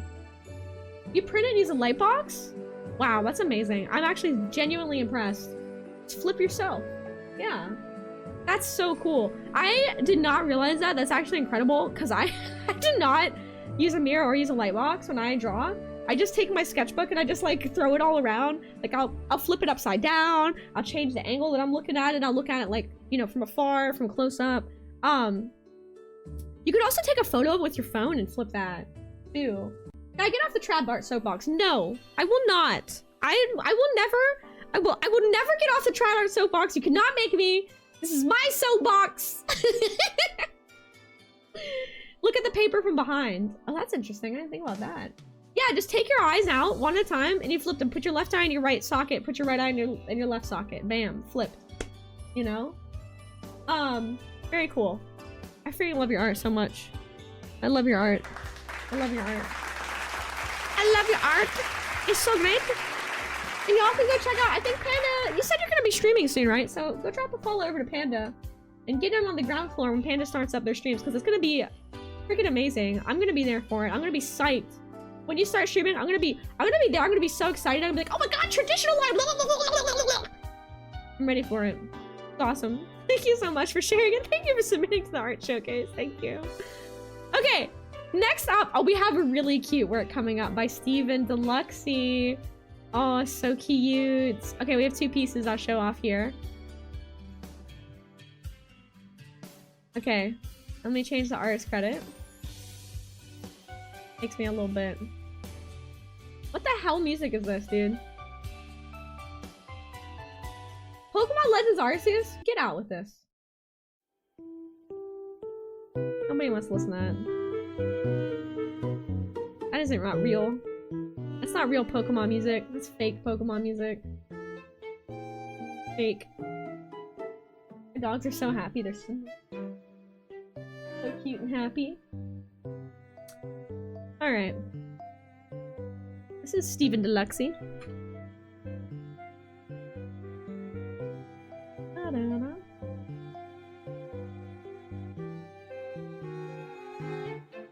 Deluxe! That is so cute. And you see how Steven's doing the shading here? You see? See, he's doing this like bigger, bolder areas of shading, exactly what I was showing you in that example, right? Where's the light fall? This is a very simplified version of shading. One sec. Yeah, the lighting is really strong for exactly the reasons that I was demonstrating in the previous critique. Because it's very simple, but it shows you very easily where the light hits, and it's showing you those forms, and it's strong forms, right? Strong forms, strong shapes. And you don't have to have strong forms and strong shapes with the shading, you know, by having, you know, super intricate sketches and all that. This is a really good example of a cartoon style that's doing the shading very well in a simplified way. The only thing I think is maybe underneath the thing, but hold on, let me get into this and, this is critique welcome. Good, before I critique it, before I pop off. I don't want to pop off without consensual critique request. And here's the second one. This is a very ambitious piece. Holy moly, we got a lot going on here. I'll have to make this smaller so y'all can see. That is so cute. Look at this. This is freaking adorable. Seasonal depresso. Baby, it's hot chocolate. Tease the season. I like the puns. Coffee cake. Ho-ho donuts. Merry croissants. Snowden brownies. That is so cute. I love this. Something about Steven's style just like absolutely just makes me happy inside. I think it's the nostalgia. It's the cartoon nostalgia, you know, like I don't know. I really enjoy it. It's really cute. Hi, B. Nice to see you. Welcome on in. Thank you for the raid. How are you doing? Hello. Hi, B and friends. Hi, everybody. We're doing our community art showcase. We're doing a group critique and showcase. We just had like probably hi, Kristen. Nice to see you. We just had the juiciest critique probably that I've done like on stream. It was very comprehensive.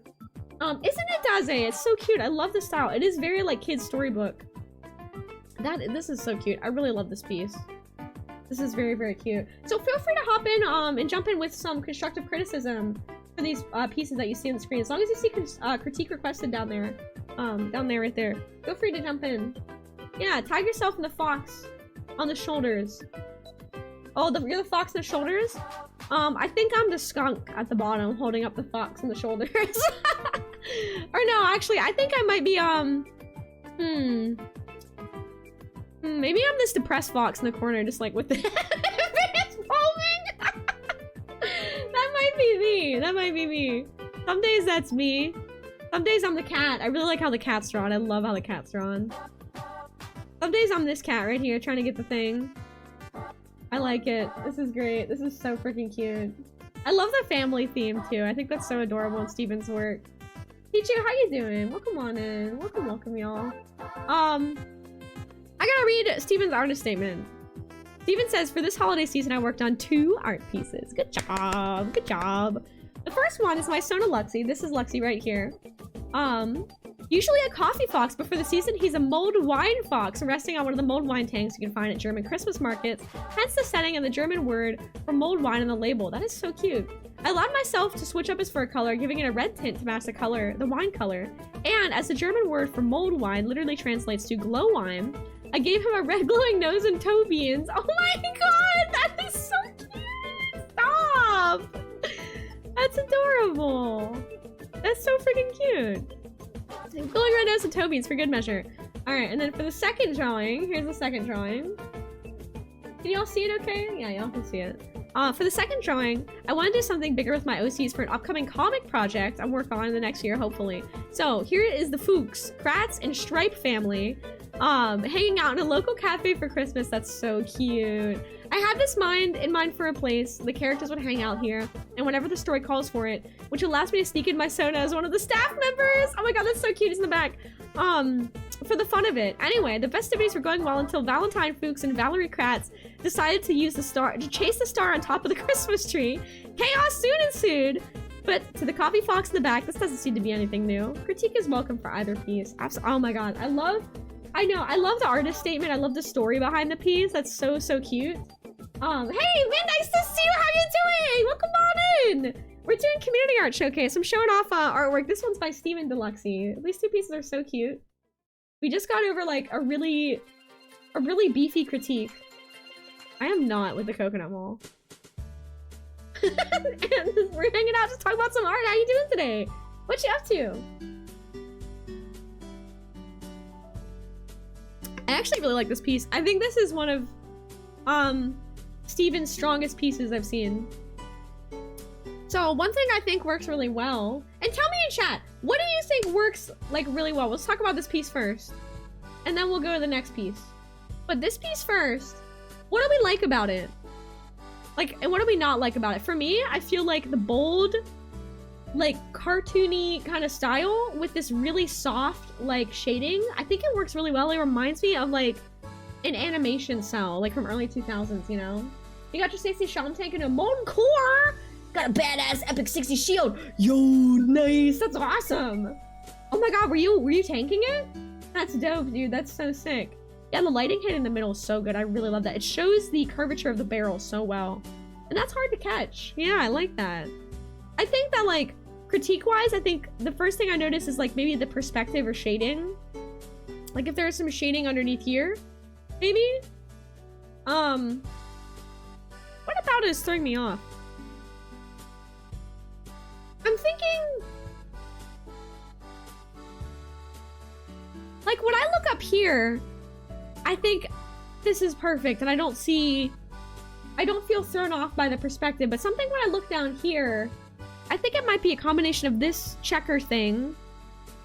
I think it's because the artist is using, like, shape tool here to get the perspective down, but the perspective is slightly different for this little checker tool.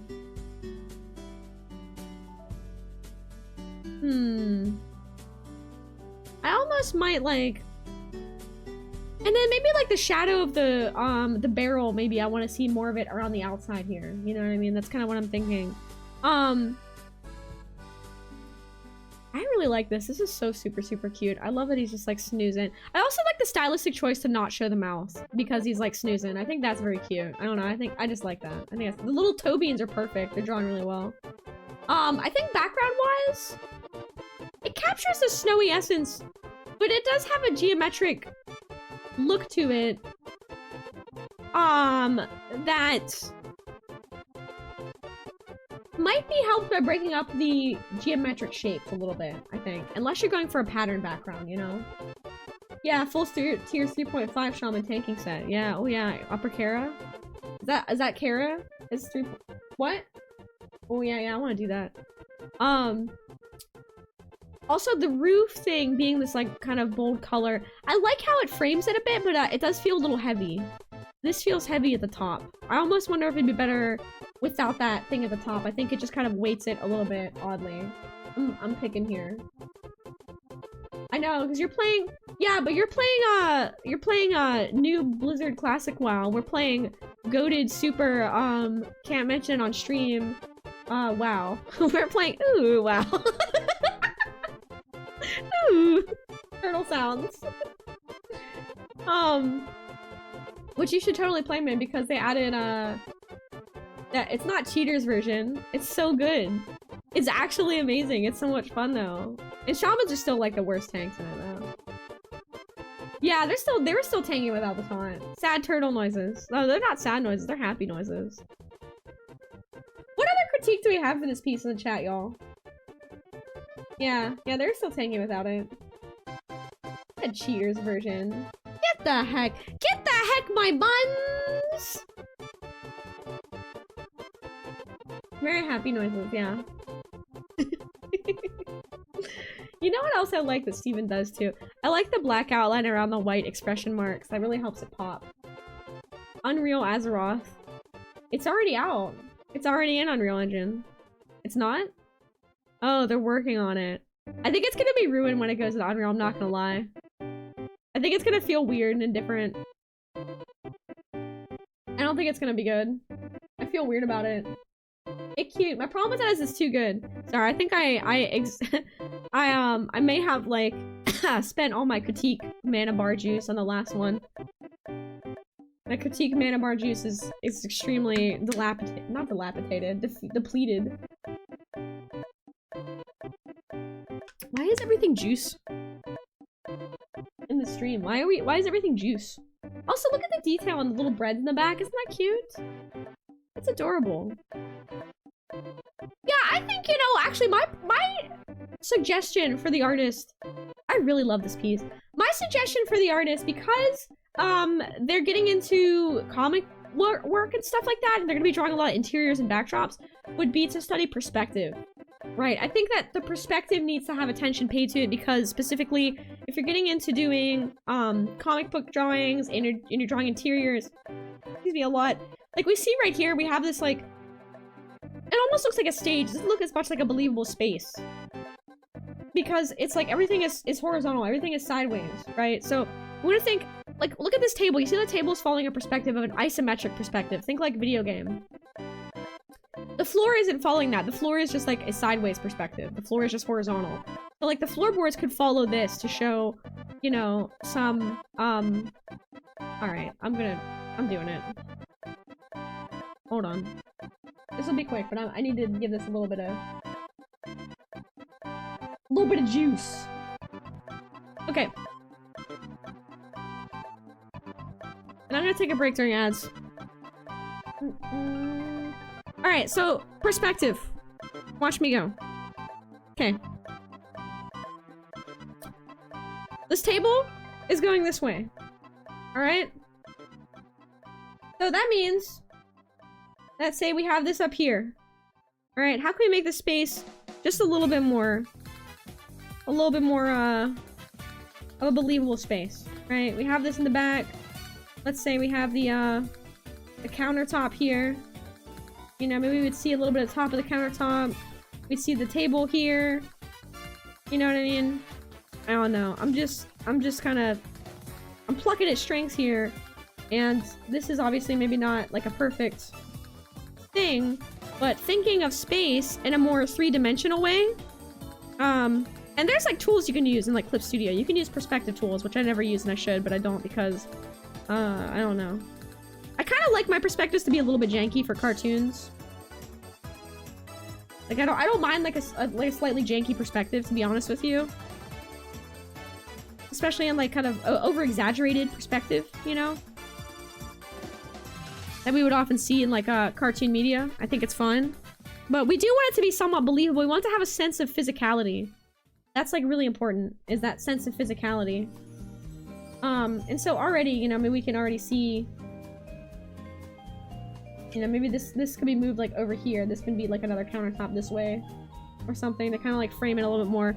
So like this would be my idea of like kind of changing the perspective a little bit so it's not just like horizontal and we have more of a like, you know, the lines are going up this way. Boom, boom, boom. We got a vanishing point here. Boom, boom, boom. Like roughly we have like this kind of horizon line. We have the vanishing point. And then we're kind of creating a more like believable space, right? Just something a little bit different than, you know, having the space being, it's just kind of like there's a separating line in the middle, and then we have this line, it's very horizontal, and then that's kind of it. It doesn't like necessarily look bad in this context because the context is a very cartoony background, right? Yeah, the lines don't need to be straight. Yeah, you can make background lines like curvy and stuff too. Like in the context, I think it works because you look at it and you see the setting. So I think the artist has succeeded in seeing the setting in the same way like Jack's piece, the artist, you know, you succeed in seeing like the characters in like a Christmassy thing, right? And it does have a sense of tangibility to it, just based on the like kind of virtue of the style being very like cartoony and flat, and the artist is leaning into that and it's working well with like very thick lines and the very like expressive cartoony faces and all that good stuff. But I do think it could be pushed further with some use of perspective and stuff. And on that note, I'm gonna give a round of applause to Steven Deluxe because I love him very much and I appreciate him sharing our work with us. He's such a good man. I'm gonna take a quick break, y'all. I have about 5,000 bazillion tabs open. Holy moly's. I'm gonna throw words up for y'all. In the meantime, I'm gonna take a real quick break while the ads are going so you won't miss anything. You won't miss nothing. Over here. And I'm gonna be right back. There we go. I'll be right back.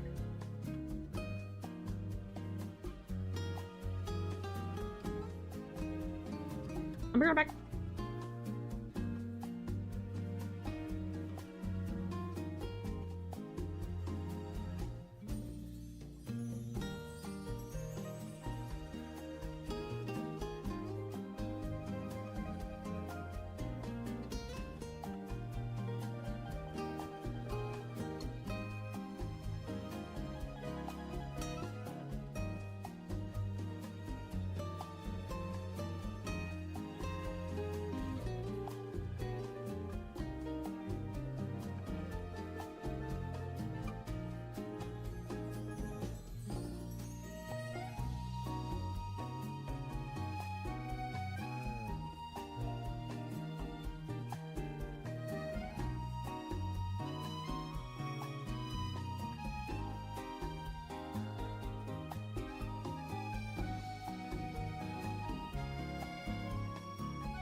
Fun fact. I spend most of my ad break time just petting my dogs. Just petting my dogs.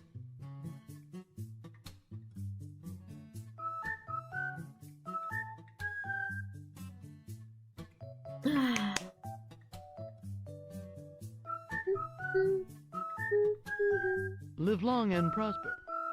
Neon underscore dusk just resubscribed for 8 Neon! months. Attack excite attack Hi! excite attack excite attack Thank you so much excite for the attack bread resub. dance attack bread dance Thank attack you. bread dance attack bread dance attack a attack tumble attack run Attack attack Bredance, attack Bredance. Neon, how you doing? Yeah, it is time well spent. Take care, Manatee. Have a good night. Fox, how is your day going today? How are you doing? Alright. Finish up Stevens. Okay, big claps for Steven. We're gonna keep going down. We got just a couple more to go through. Just a few more.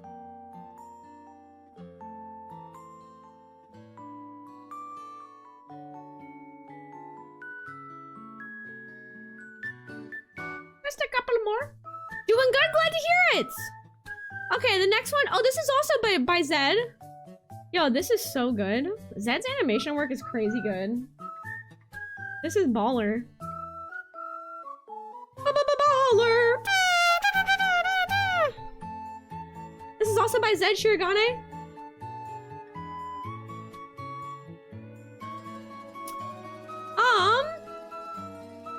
Let's see. This is not TQT Crescent. Let's see. Zed says, I'm gonna zoom in too so you can see a little bit better. Here we go. Zed says, a little bit crunched because Discord doesn't like big GIFs, but I made this animation for Secret Santa event. Oh, nice! For a Secret Santa event. Hilariously, I ended up with my own brother for my target, so I made him this and got him some exotic tea leaves as well. That's so cute. That's adorable. And this is gorgeous 2D animation. Gorgeous frame by frame. Yeah, this is really, really cool. I love the subtlety of it. And, animation-wise, I want to point out. So, there is it does feel very Hollow Knight. It might be based on Hollow Knight, I don't know. So you can see, like, there's a mixture of, like, moving the head around, but most of these frames are completely redrawn. Like, you can see all of these hands down here. Those are, like, redrawn frames. Now, I'll say this because I've done a couple of animations like this. Whenever you redraw the frames, it might be a pain in the ass, but it's gonna end up almost always 100% looking so much better and so nice. So wonderful. This is absolutely beautiful work, and thank you so much for sharing. Zed, once again, that is incredible. Gorgeous.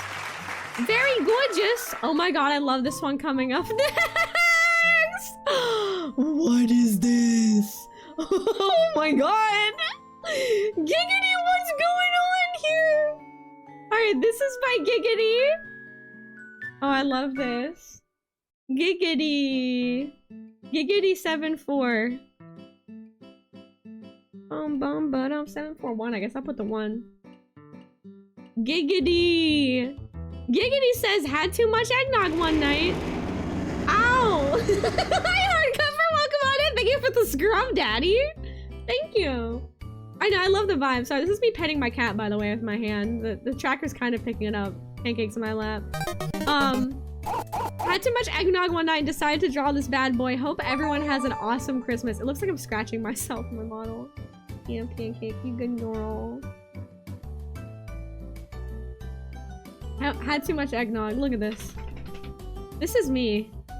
Guys, if I had one art piece to describe my vibes, like, honestly, this is me. This is me. Yeah, this is it right here. This is the piece. Yeah, you like this one a lot? I like this one a lot, too. This is one of my faves. I really enjoy this. I don't know. This has like a nostalgia, like an MS Paint vibe, nostalgia, like early internet, like weird cursed image that you'd find somewhere in some weird corner of like the old internet. The vibe that I like really find appealing and comforting. I like it a lot. I also like this little guy. Like, what's his deal? What's his story? What is this? What is this? I apologize to her. Yeah, don't apologize. Why would you apologize? I love this one! Giggity! Are you kidding me? Stop it! I love this piece. Giggity, who's this little guy? I want to know about him. Do you have a story for him? Who's this little fella? Who's this little, like, Skrunkle? It's just a really perfect character. Yeah, this piece owns. Yeah, this is so cute. Yeah, living in a Nightmare world, doesn't care. Doesn't care at all. Yeah, this is a cool scene, dude. I love this so much. I want to draw this little guy. I like him a lot. Like, does he have a name? Is he an alligator? Like, what is he? Dumbo, does your hip bother you? Let's see, look at this tummy here. Do you bother anybody? The carprofen? Okay? I don't know, he's licking, he's not biting at it, so I think he's okay. It was supposed to be a lizard? Yeah, does he have a name? Time is a construct of the mind. Yeah, that's what he's saying. He's like, come closer, child. Let me tell you a story. A Christmas tale. Yeah, I like his feet too. He's got really good feet. Yeah, he's got good feet. My favorite thing is his eyes and his face. His like snout. I'm fond of the snout. I'm fond of the snout indeed. This is really great, Giggity. I love this. I also like how you do the fire. That's really nice. It has like digital painterly vibes to it. It's really cool. I like it a lot. Giggity, this is adorable. Thank you so much for sharing. This is so freaking cute. So freaking adorable. Do you want to share anything else about the piece before we keep moving on? Yeah, I want to know what the eyes mean. Yeah, do you have like a meaning behind the piece? We're finding out whether rent was cheap. Oh, this is so cute. You okay, Dumbo? Okay. I like what those called. Yeah, it kind of looks like a snake on a string. Worm on a string, yeah. Yeah, worm on a string. I couldn't think of a good backdrop. This is a really great backdrop. I would love to see a whole series of paintings like this of just like little lizard man floating in void with eyes. Yeah, cheaper and lots of friends. Honestly, I'd take it. I'd take it. Thank you for sharing, Giggity. You're awesome. The next piece we have by Chuck Chan. Oh, this one's really cool. Check out the lighting on this one. Wow. Oh my god. The lighting and the mood, immaculate vibes. I never thought, like, female Odie from Garfield will make me feel things, but congratulations. You've done it. Chuck, this is awesome. Chuck Chan.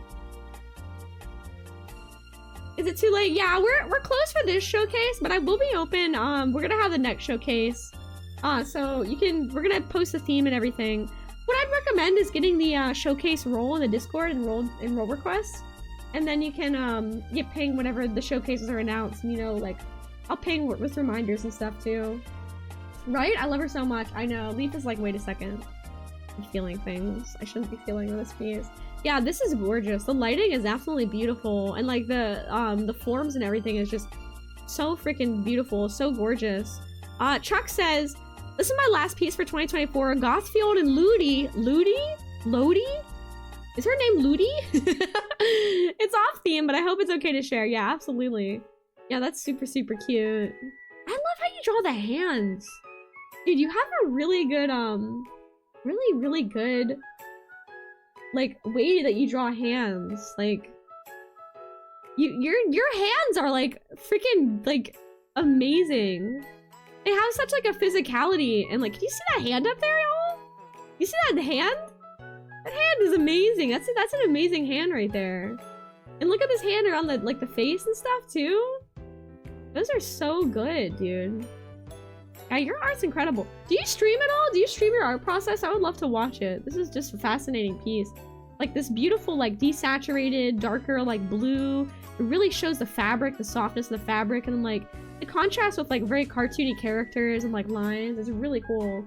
Not as now? Well, if you do let me know, I would really love to watch your art process. I really think this is beautiful work. Absolutely gorgeous. Hey, what's up, puppy? Welcome on and thank you for the follow. Hello, welcome, welcome. We're doing a community art showcase. We're showing off members of the community, their artwork. And this is just gorgeous. Yeah, look at the feet.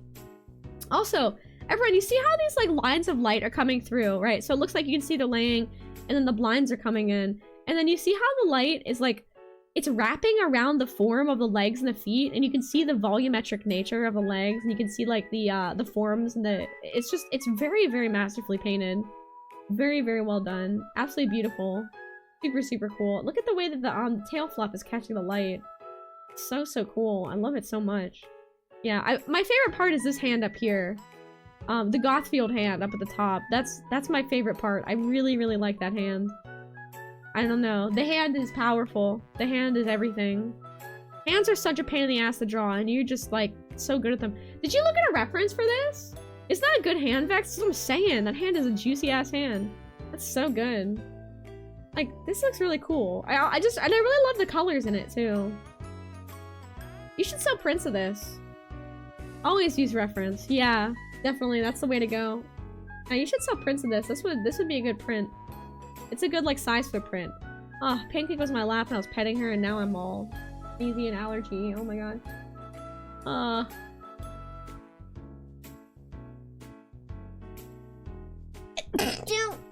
Sorry. I'm so allergic to cats. Unfortunately, Pancake does not know that. Oh man, my eyes are like watering. Oh, it's so bad. Amazing work, Chuck. Do you have any socials that you'd like to share in the chat? Like Blue Sky, Instagram, anything like that? Yeah, you did a great job with it. Looks really good. And I love the expression on the face here. You know, I think the thing I really love about how you draw these is like, the style is actually very unique. It almost reminds me of like French animation or something. It's like a really unique, one-of-a-kind, like, kind of thing that I feel like it's not... Like, I feel like your style isn't overly, like, influenced by, like, furry art culture. It's, like, its own unique thing that, I don't know, it makes me think of, like, weird eclectic, some animations I've seen, like, by French and stuff. French animators, like, they always have real out there stuff. It's very cool. Yeah, you see what I mean, Vex? Isn't it neat? It's cool to see something so, like... And using such, the dulled colors in such a beautiful way. I mean, look at that. That's just gorgeous. The way the light's shining the legs. Yeah, 70s independent Euro animation. It does have Euro animation vibes. It's so cool. I love to see that. That is very, very cool. Yeah, I like that a lot. Be a trendsetter, Chuck. Yeah, go ahead and drop your Blue Sky in the chat, please. Everyone go check out Chuck Chan. That's awesome. Also, drop, if it does have adult content, though, don't put it in the chat, because I don't think I'm allowed to say that. Oh my god, Pop! I am an N64 game being, yeah. Actually, PS1, because I have the Vertex Wobble. Got the authentic PlayStation 1 Vertex Wobble. How's it going, Xander? How you doing? Oh, man. I'm so cat allergic. I wish there was something I could do to just get rid of my cat allergies. Everyone, please give it up for Chuck Chan. You're awesome. Drop your art gallery in the chat, please, so we can check you out and follow you on there. Okay. Alright. Chuck Chan. Cool. I'm already following you? Now I am. That's so good. Yeah, please go follow. Go follow. Chuck New to Blue Sky. Go follow. Absolutely amazing. That's so cool. I love that. That's so cute. Oh my god, look at this Gothfield. Look at this. This is so good. You guys, this is so... Look at that hand. Oh my god, homie. These hands have sent me. Your hands have sent me, bro. The hands are so good. I love the hands. Alright, stop making me attracted to to Garfield. Damn it. To Femme Garfield. I'm gonna reskeet this one. That's a good one. Alright. That's so good. Let's move on to the next piece here. I know, isn't that great? That's a Sky problem. Don't make fun of me. Alright, we did Jack's piece. Hi, Paladin. Welcome on in. Welcome to the Rat Pack. Cannot deny Femme Garfield. He's cute. This next piece is by Saf. Yeah, go follow Chuck. Sapphire Serenity Solstice. Saf. Did I give a clap for Chuck Chan? Give a clap for Chuck Chan.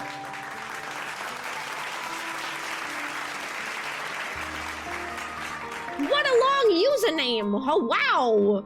That's a doozy! Yeah, New Year's counts, definitely. It's totally New Year's time. Absolutely.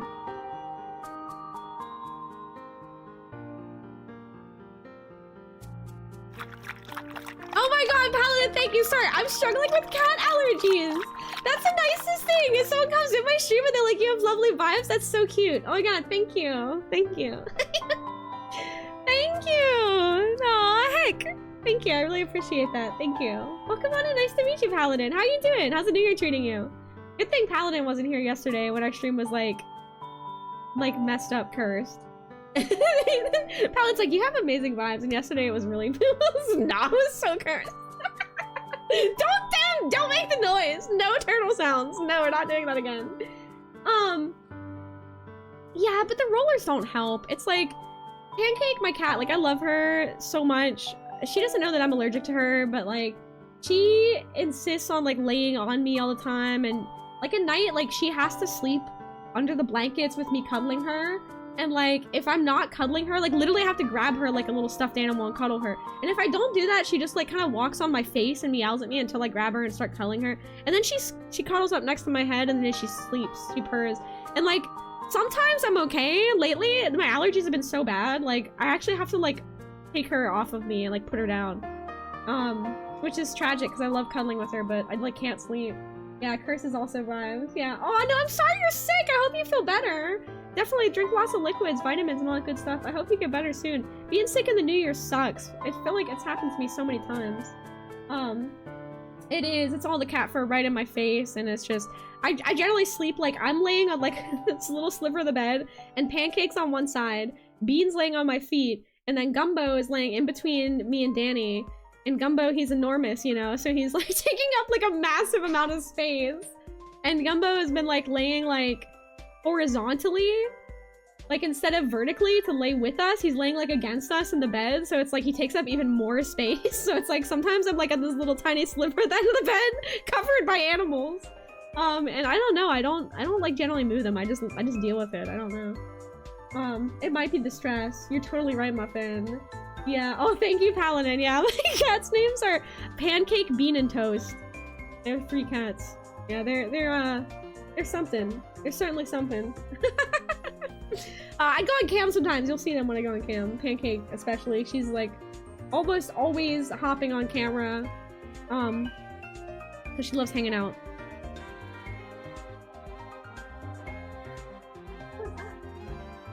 Are you okay, buddy? I'm gonna BRB like one quick second. I'm gonna get Gumbo like half a carprofen because I think his hips are bothering him a little bit. He took a long walk today.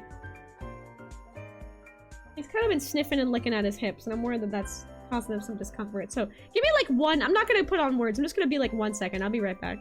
Thanks for your patience, y'all. Gumbo's my dog.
Okay, I'm back.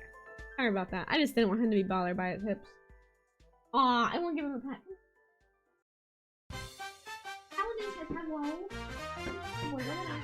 Okay. I know. Okay, now he's all jumping and crazy. Oh my god. No.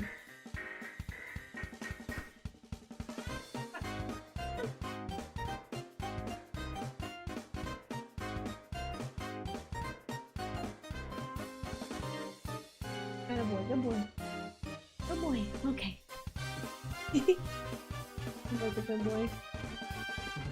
He's a good boy. Is my mix it up not working again? Dude, Wish needs to get it together. So frustrating, the disconnection. I think I'm gonna switch completely to a different bot. Okay.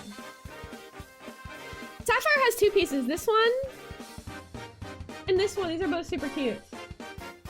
There we go. It's working? Oh, well now it won't because I just said to close it. Wait. It's working, it's just slow. Oh, it is working. That's weird. Whatever. If it's working, I'm not gonna question it. Okay. These are very, very cute. Let's see the art statement. Saf says, New Year's counts right. Yes, it does. Hee hee. I did a YCH this past year for a 2025 New Year's Eve profile. Here are the ones I did for Sapphire, both for Serenity and Solstice. Nice. Very cool. I love these. Oh, this is a cool little YCH. I like how you just did the glasses as like an overlay and then you stuck the character on there. That's actually super clever. I should have done something like that. I'm not clever enough. I didn't do that. I should have, but I didn't. That's really, really good. I love it, Saf. I love it. Thank you for sharing! Conan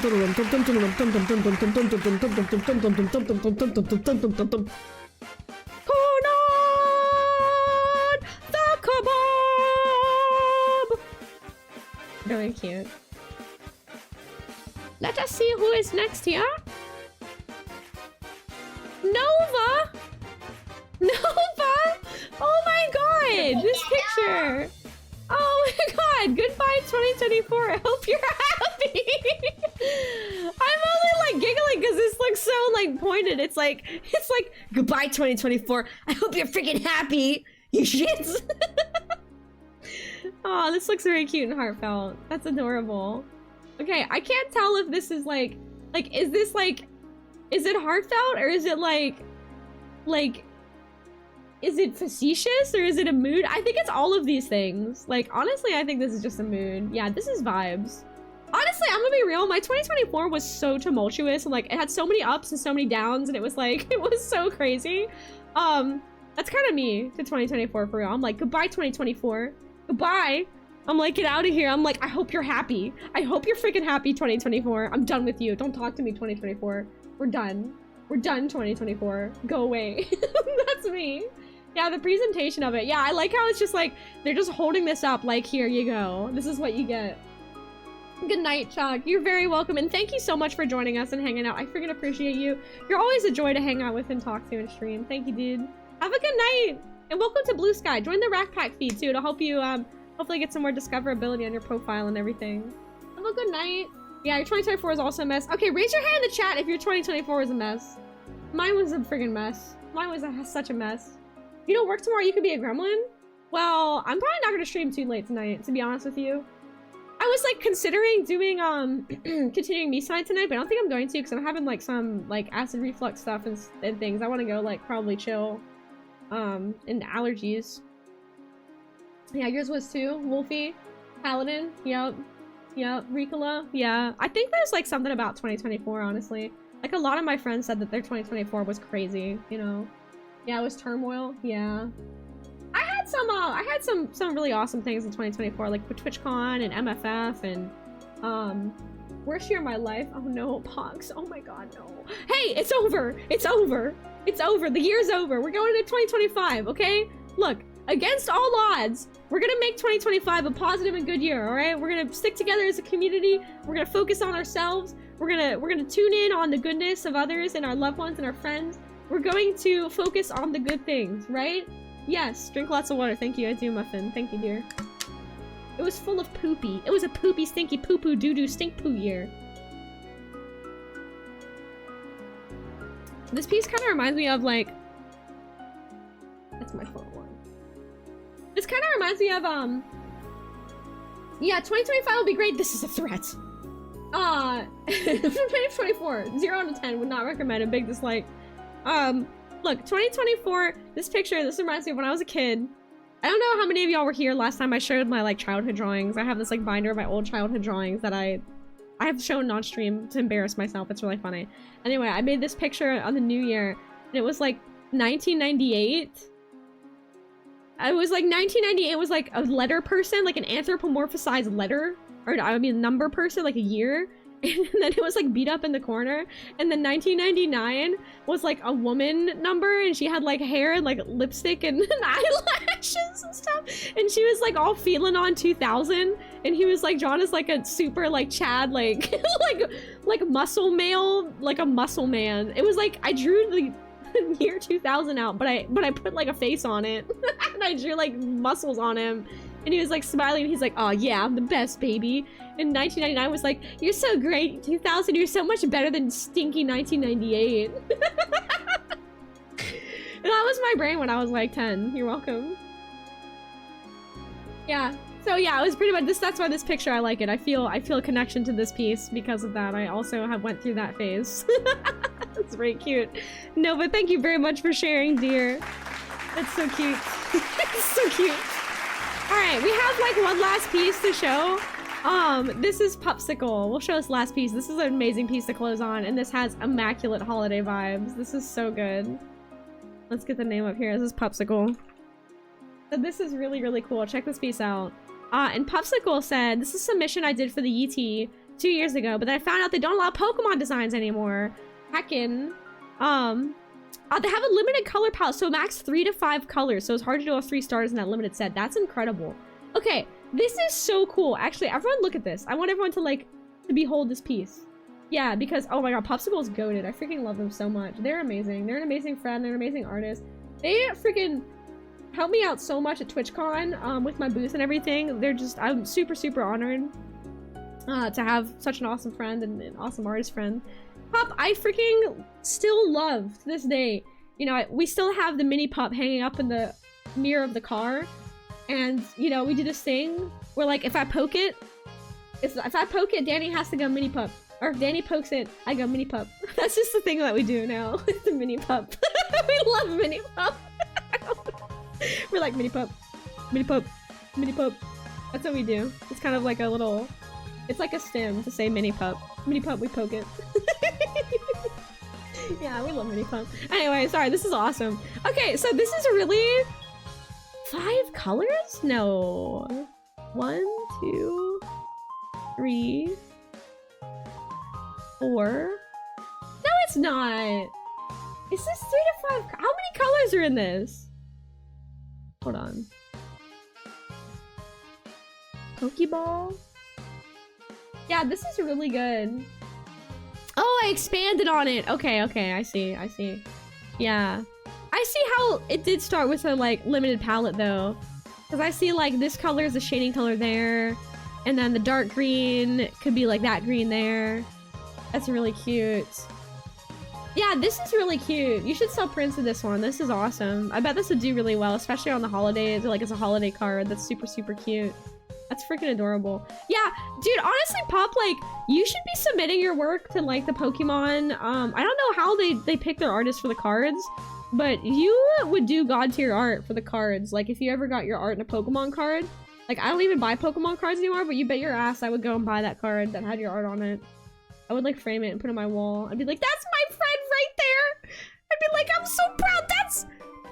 that Pikachu right there! That one, that's my friend! That right there! You really should. You would do really great. Like, your art's, like, so much better than, like, so many of the cards. And it is so good with the official style, too. Yeah. So cute, and what a literal perfect ending to the holiday showcase. Also, by the way, Popsicle, I'm gonna, one day I'll show up at Nintendo's doorstep, yes. Yeah, one day you will. You should. And if they don't hire you, they're crazy. Wait, the one thing I want you to, I would really love for you to Dumbo, are you looking at your butt on the couch? Dumbo. Dumbo. You know you're not supposed to do that. Oh my god. Dumbo. Put the bounce away from the butt. Thank you. And he's back at it. Alright, I'm just gonna ignore him, whatever. He's gotta look at his butt, he's gotta look at his butt. Pop made this brush set, okay? And you may recognize it because I use it all of the stinking time. In fact, you can see it in, let me show you some of the pieces I use this brush set in. And Pop, do you want to post a link to your brush set that you sell on, you sell on Ko-Fi, right? If you want to go ahead and pop that in the chat, feel free to. Okay, this is a dope-ass brush set. That is so cool. Yeah, please do. Pimp your brush set. So, like, you see, I use this brush set for, like, friggin' everything now, dude. I use it in these. Here, I'll show you.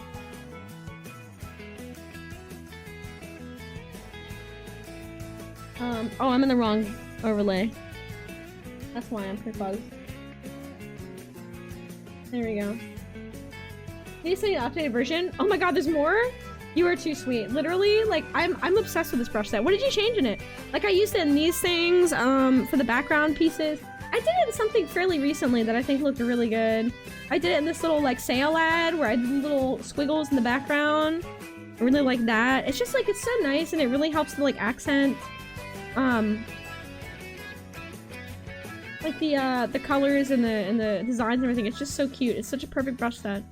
Oh, I used it in my, I used it in this, in the background of the sticker sheet. It looks really good, especially, the printouts of it look really, really good. But yeah, check out this brush set. Here, look, I'm making a new thing. So, like, I go here.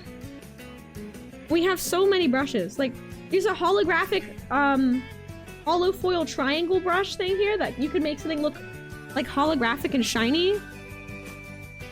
Like, look, I can edit that, and then, like, I can take this and do, like, add glow, and this adds, like, a hollow effect to, like, whatever art I have on here. Like, dude, that's sick as hell. I actually haven't made anything with the hollow art yet, but I really need to.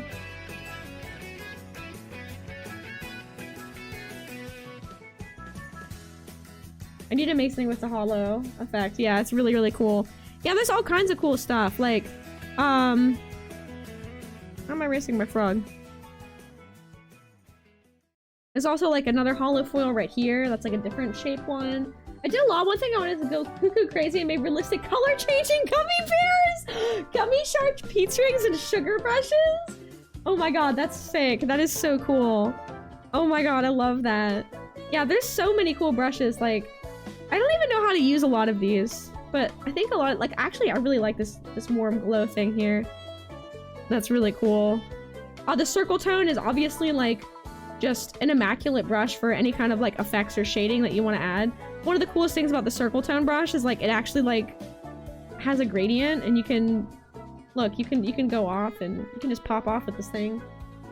It's so cool. Anyway, I highly recommend that y'all pick up the brush pack from Pup. It's on their, Ko-Fi. There's a bacon brush. A silly bacon. There you go. There's baguettes.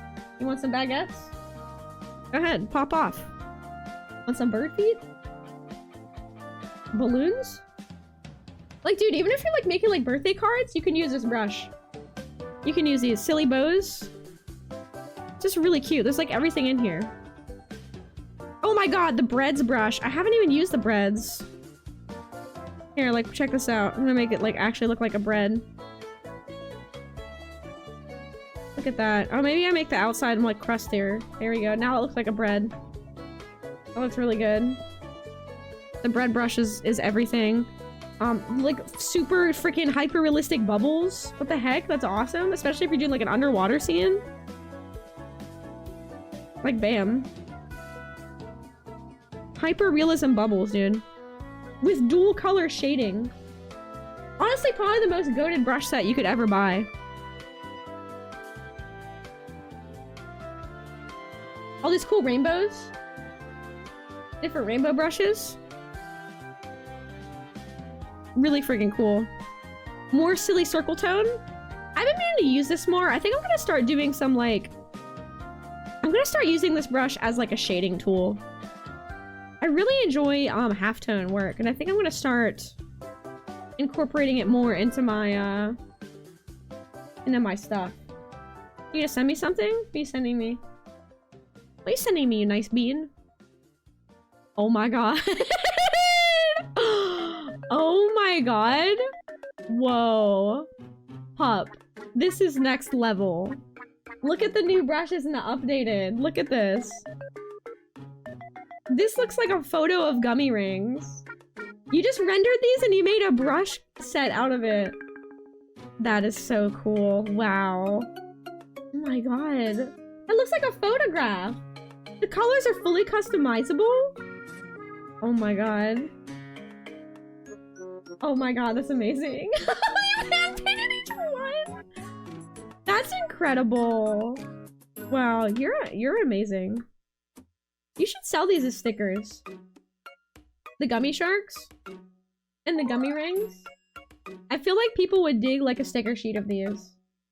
The gummy shark. Okay, Gumbo, why are you jumping on me? Hi, Cece, welcome on in. Hi, Kara, hello. Gumbo. No, sir. Oh, sir. Not what we do when mommy's working. This is not okay. Not okay behavior. Not good. Looking away from him. Not paying attention to him. Yeah, you should. You should make a sticker sheet of these and sell, like, just make them, like, different sizes and stuff. I bet you people would really like that. I mean, the art's already made. Honestly, as an artist, if you're, like, monetizing your work, just thinking about, like, what the heck have you already made that you don't need to, like, work on again? That you can just make a sticker sheet of, or you can just make merch of. You know? Even if it's commission work, you have the rights to it. Yo, the clovers are dope. Oh, I should do that for, Oh, I love those. Yeah, this is just so much fun. I should do clovers for, like, St. Patty's Day icons. I forgot that art is fun sometimes. And, like, this brush set totally reminds me. Constellation Lace. That is so cool, dude. Stop. I haven't even, like, used all of these. Daisies. Silly daisies.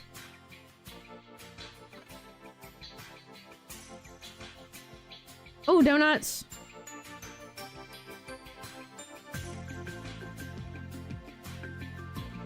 Donuts.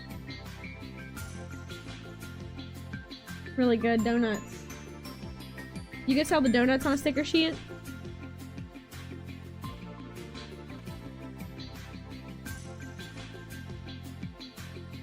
Oh my god, I should have just used these paw prints for my charity stream. For the paw prints on the screen. That would have been perfect. I wasn't thinking. These are perfect. Oh, I like this brush. Check this out.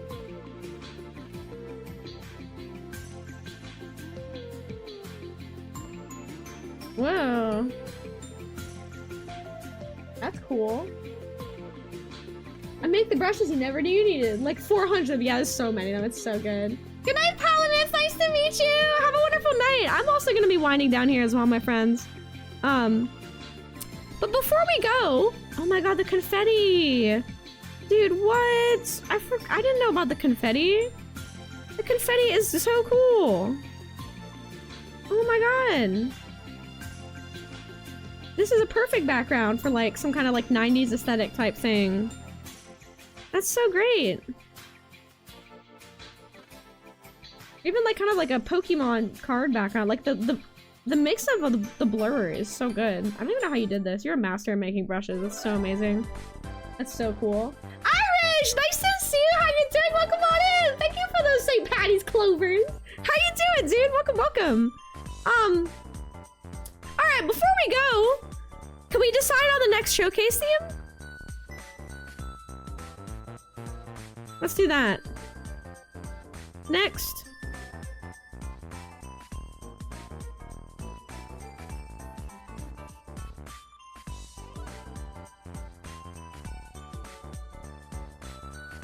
Showcase theme. We just did winter. That was literally this one. We just did it.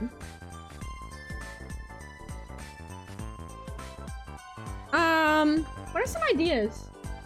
Yeah, this will be for January. So end of January.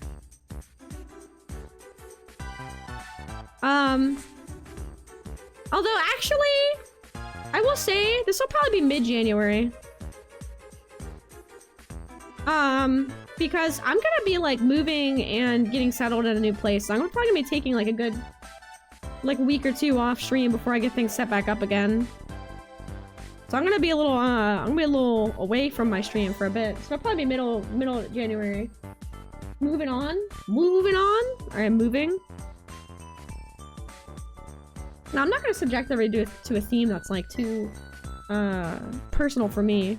I want it to be for everybody.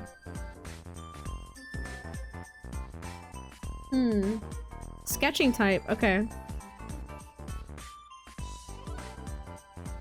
Mid-Jan. Alright, so sketch. Yeah, sketches. What if we call it sketch it up?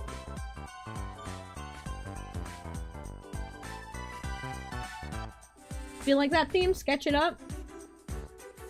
Focus on sketches?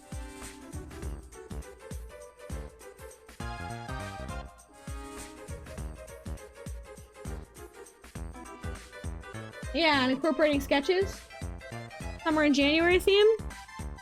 Now let's save the summer for the June. Hi Toronto, how you doing? Welcome on in. Yeah, let's do sketches. Focus on sketches. You know, incorporating sketches to final incorporating sketch to final piece. Yeah. Yeah, let's do sketches. Yeah, I think sketches would be good. Alright. Yeah, we're gonna do that. We're gonna do sketches. Whoops. Showcase theme. Sketches. Sketch it up!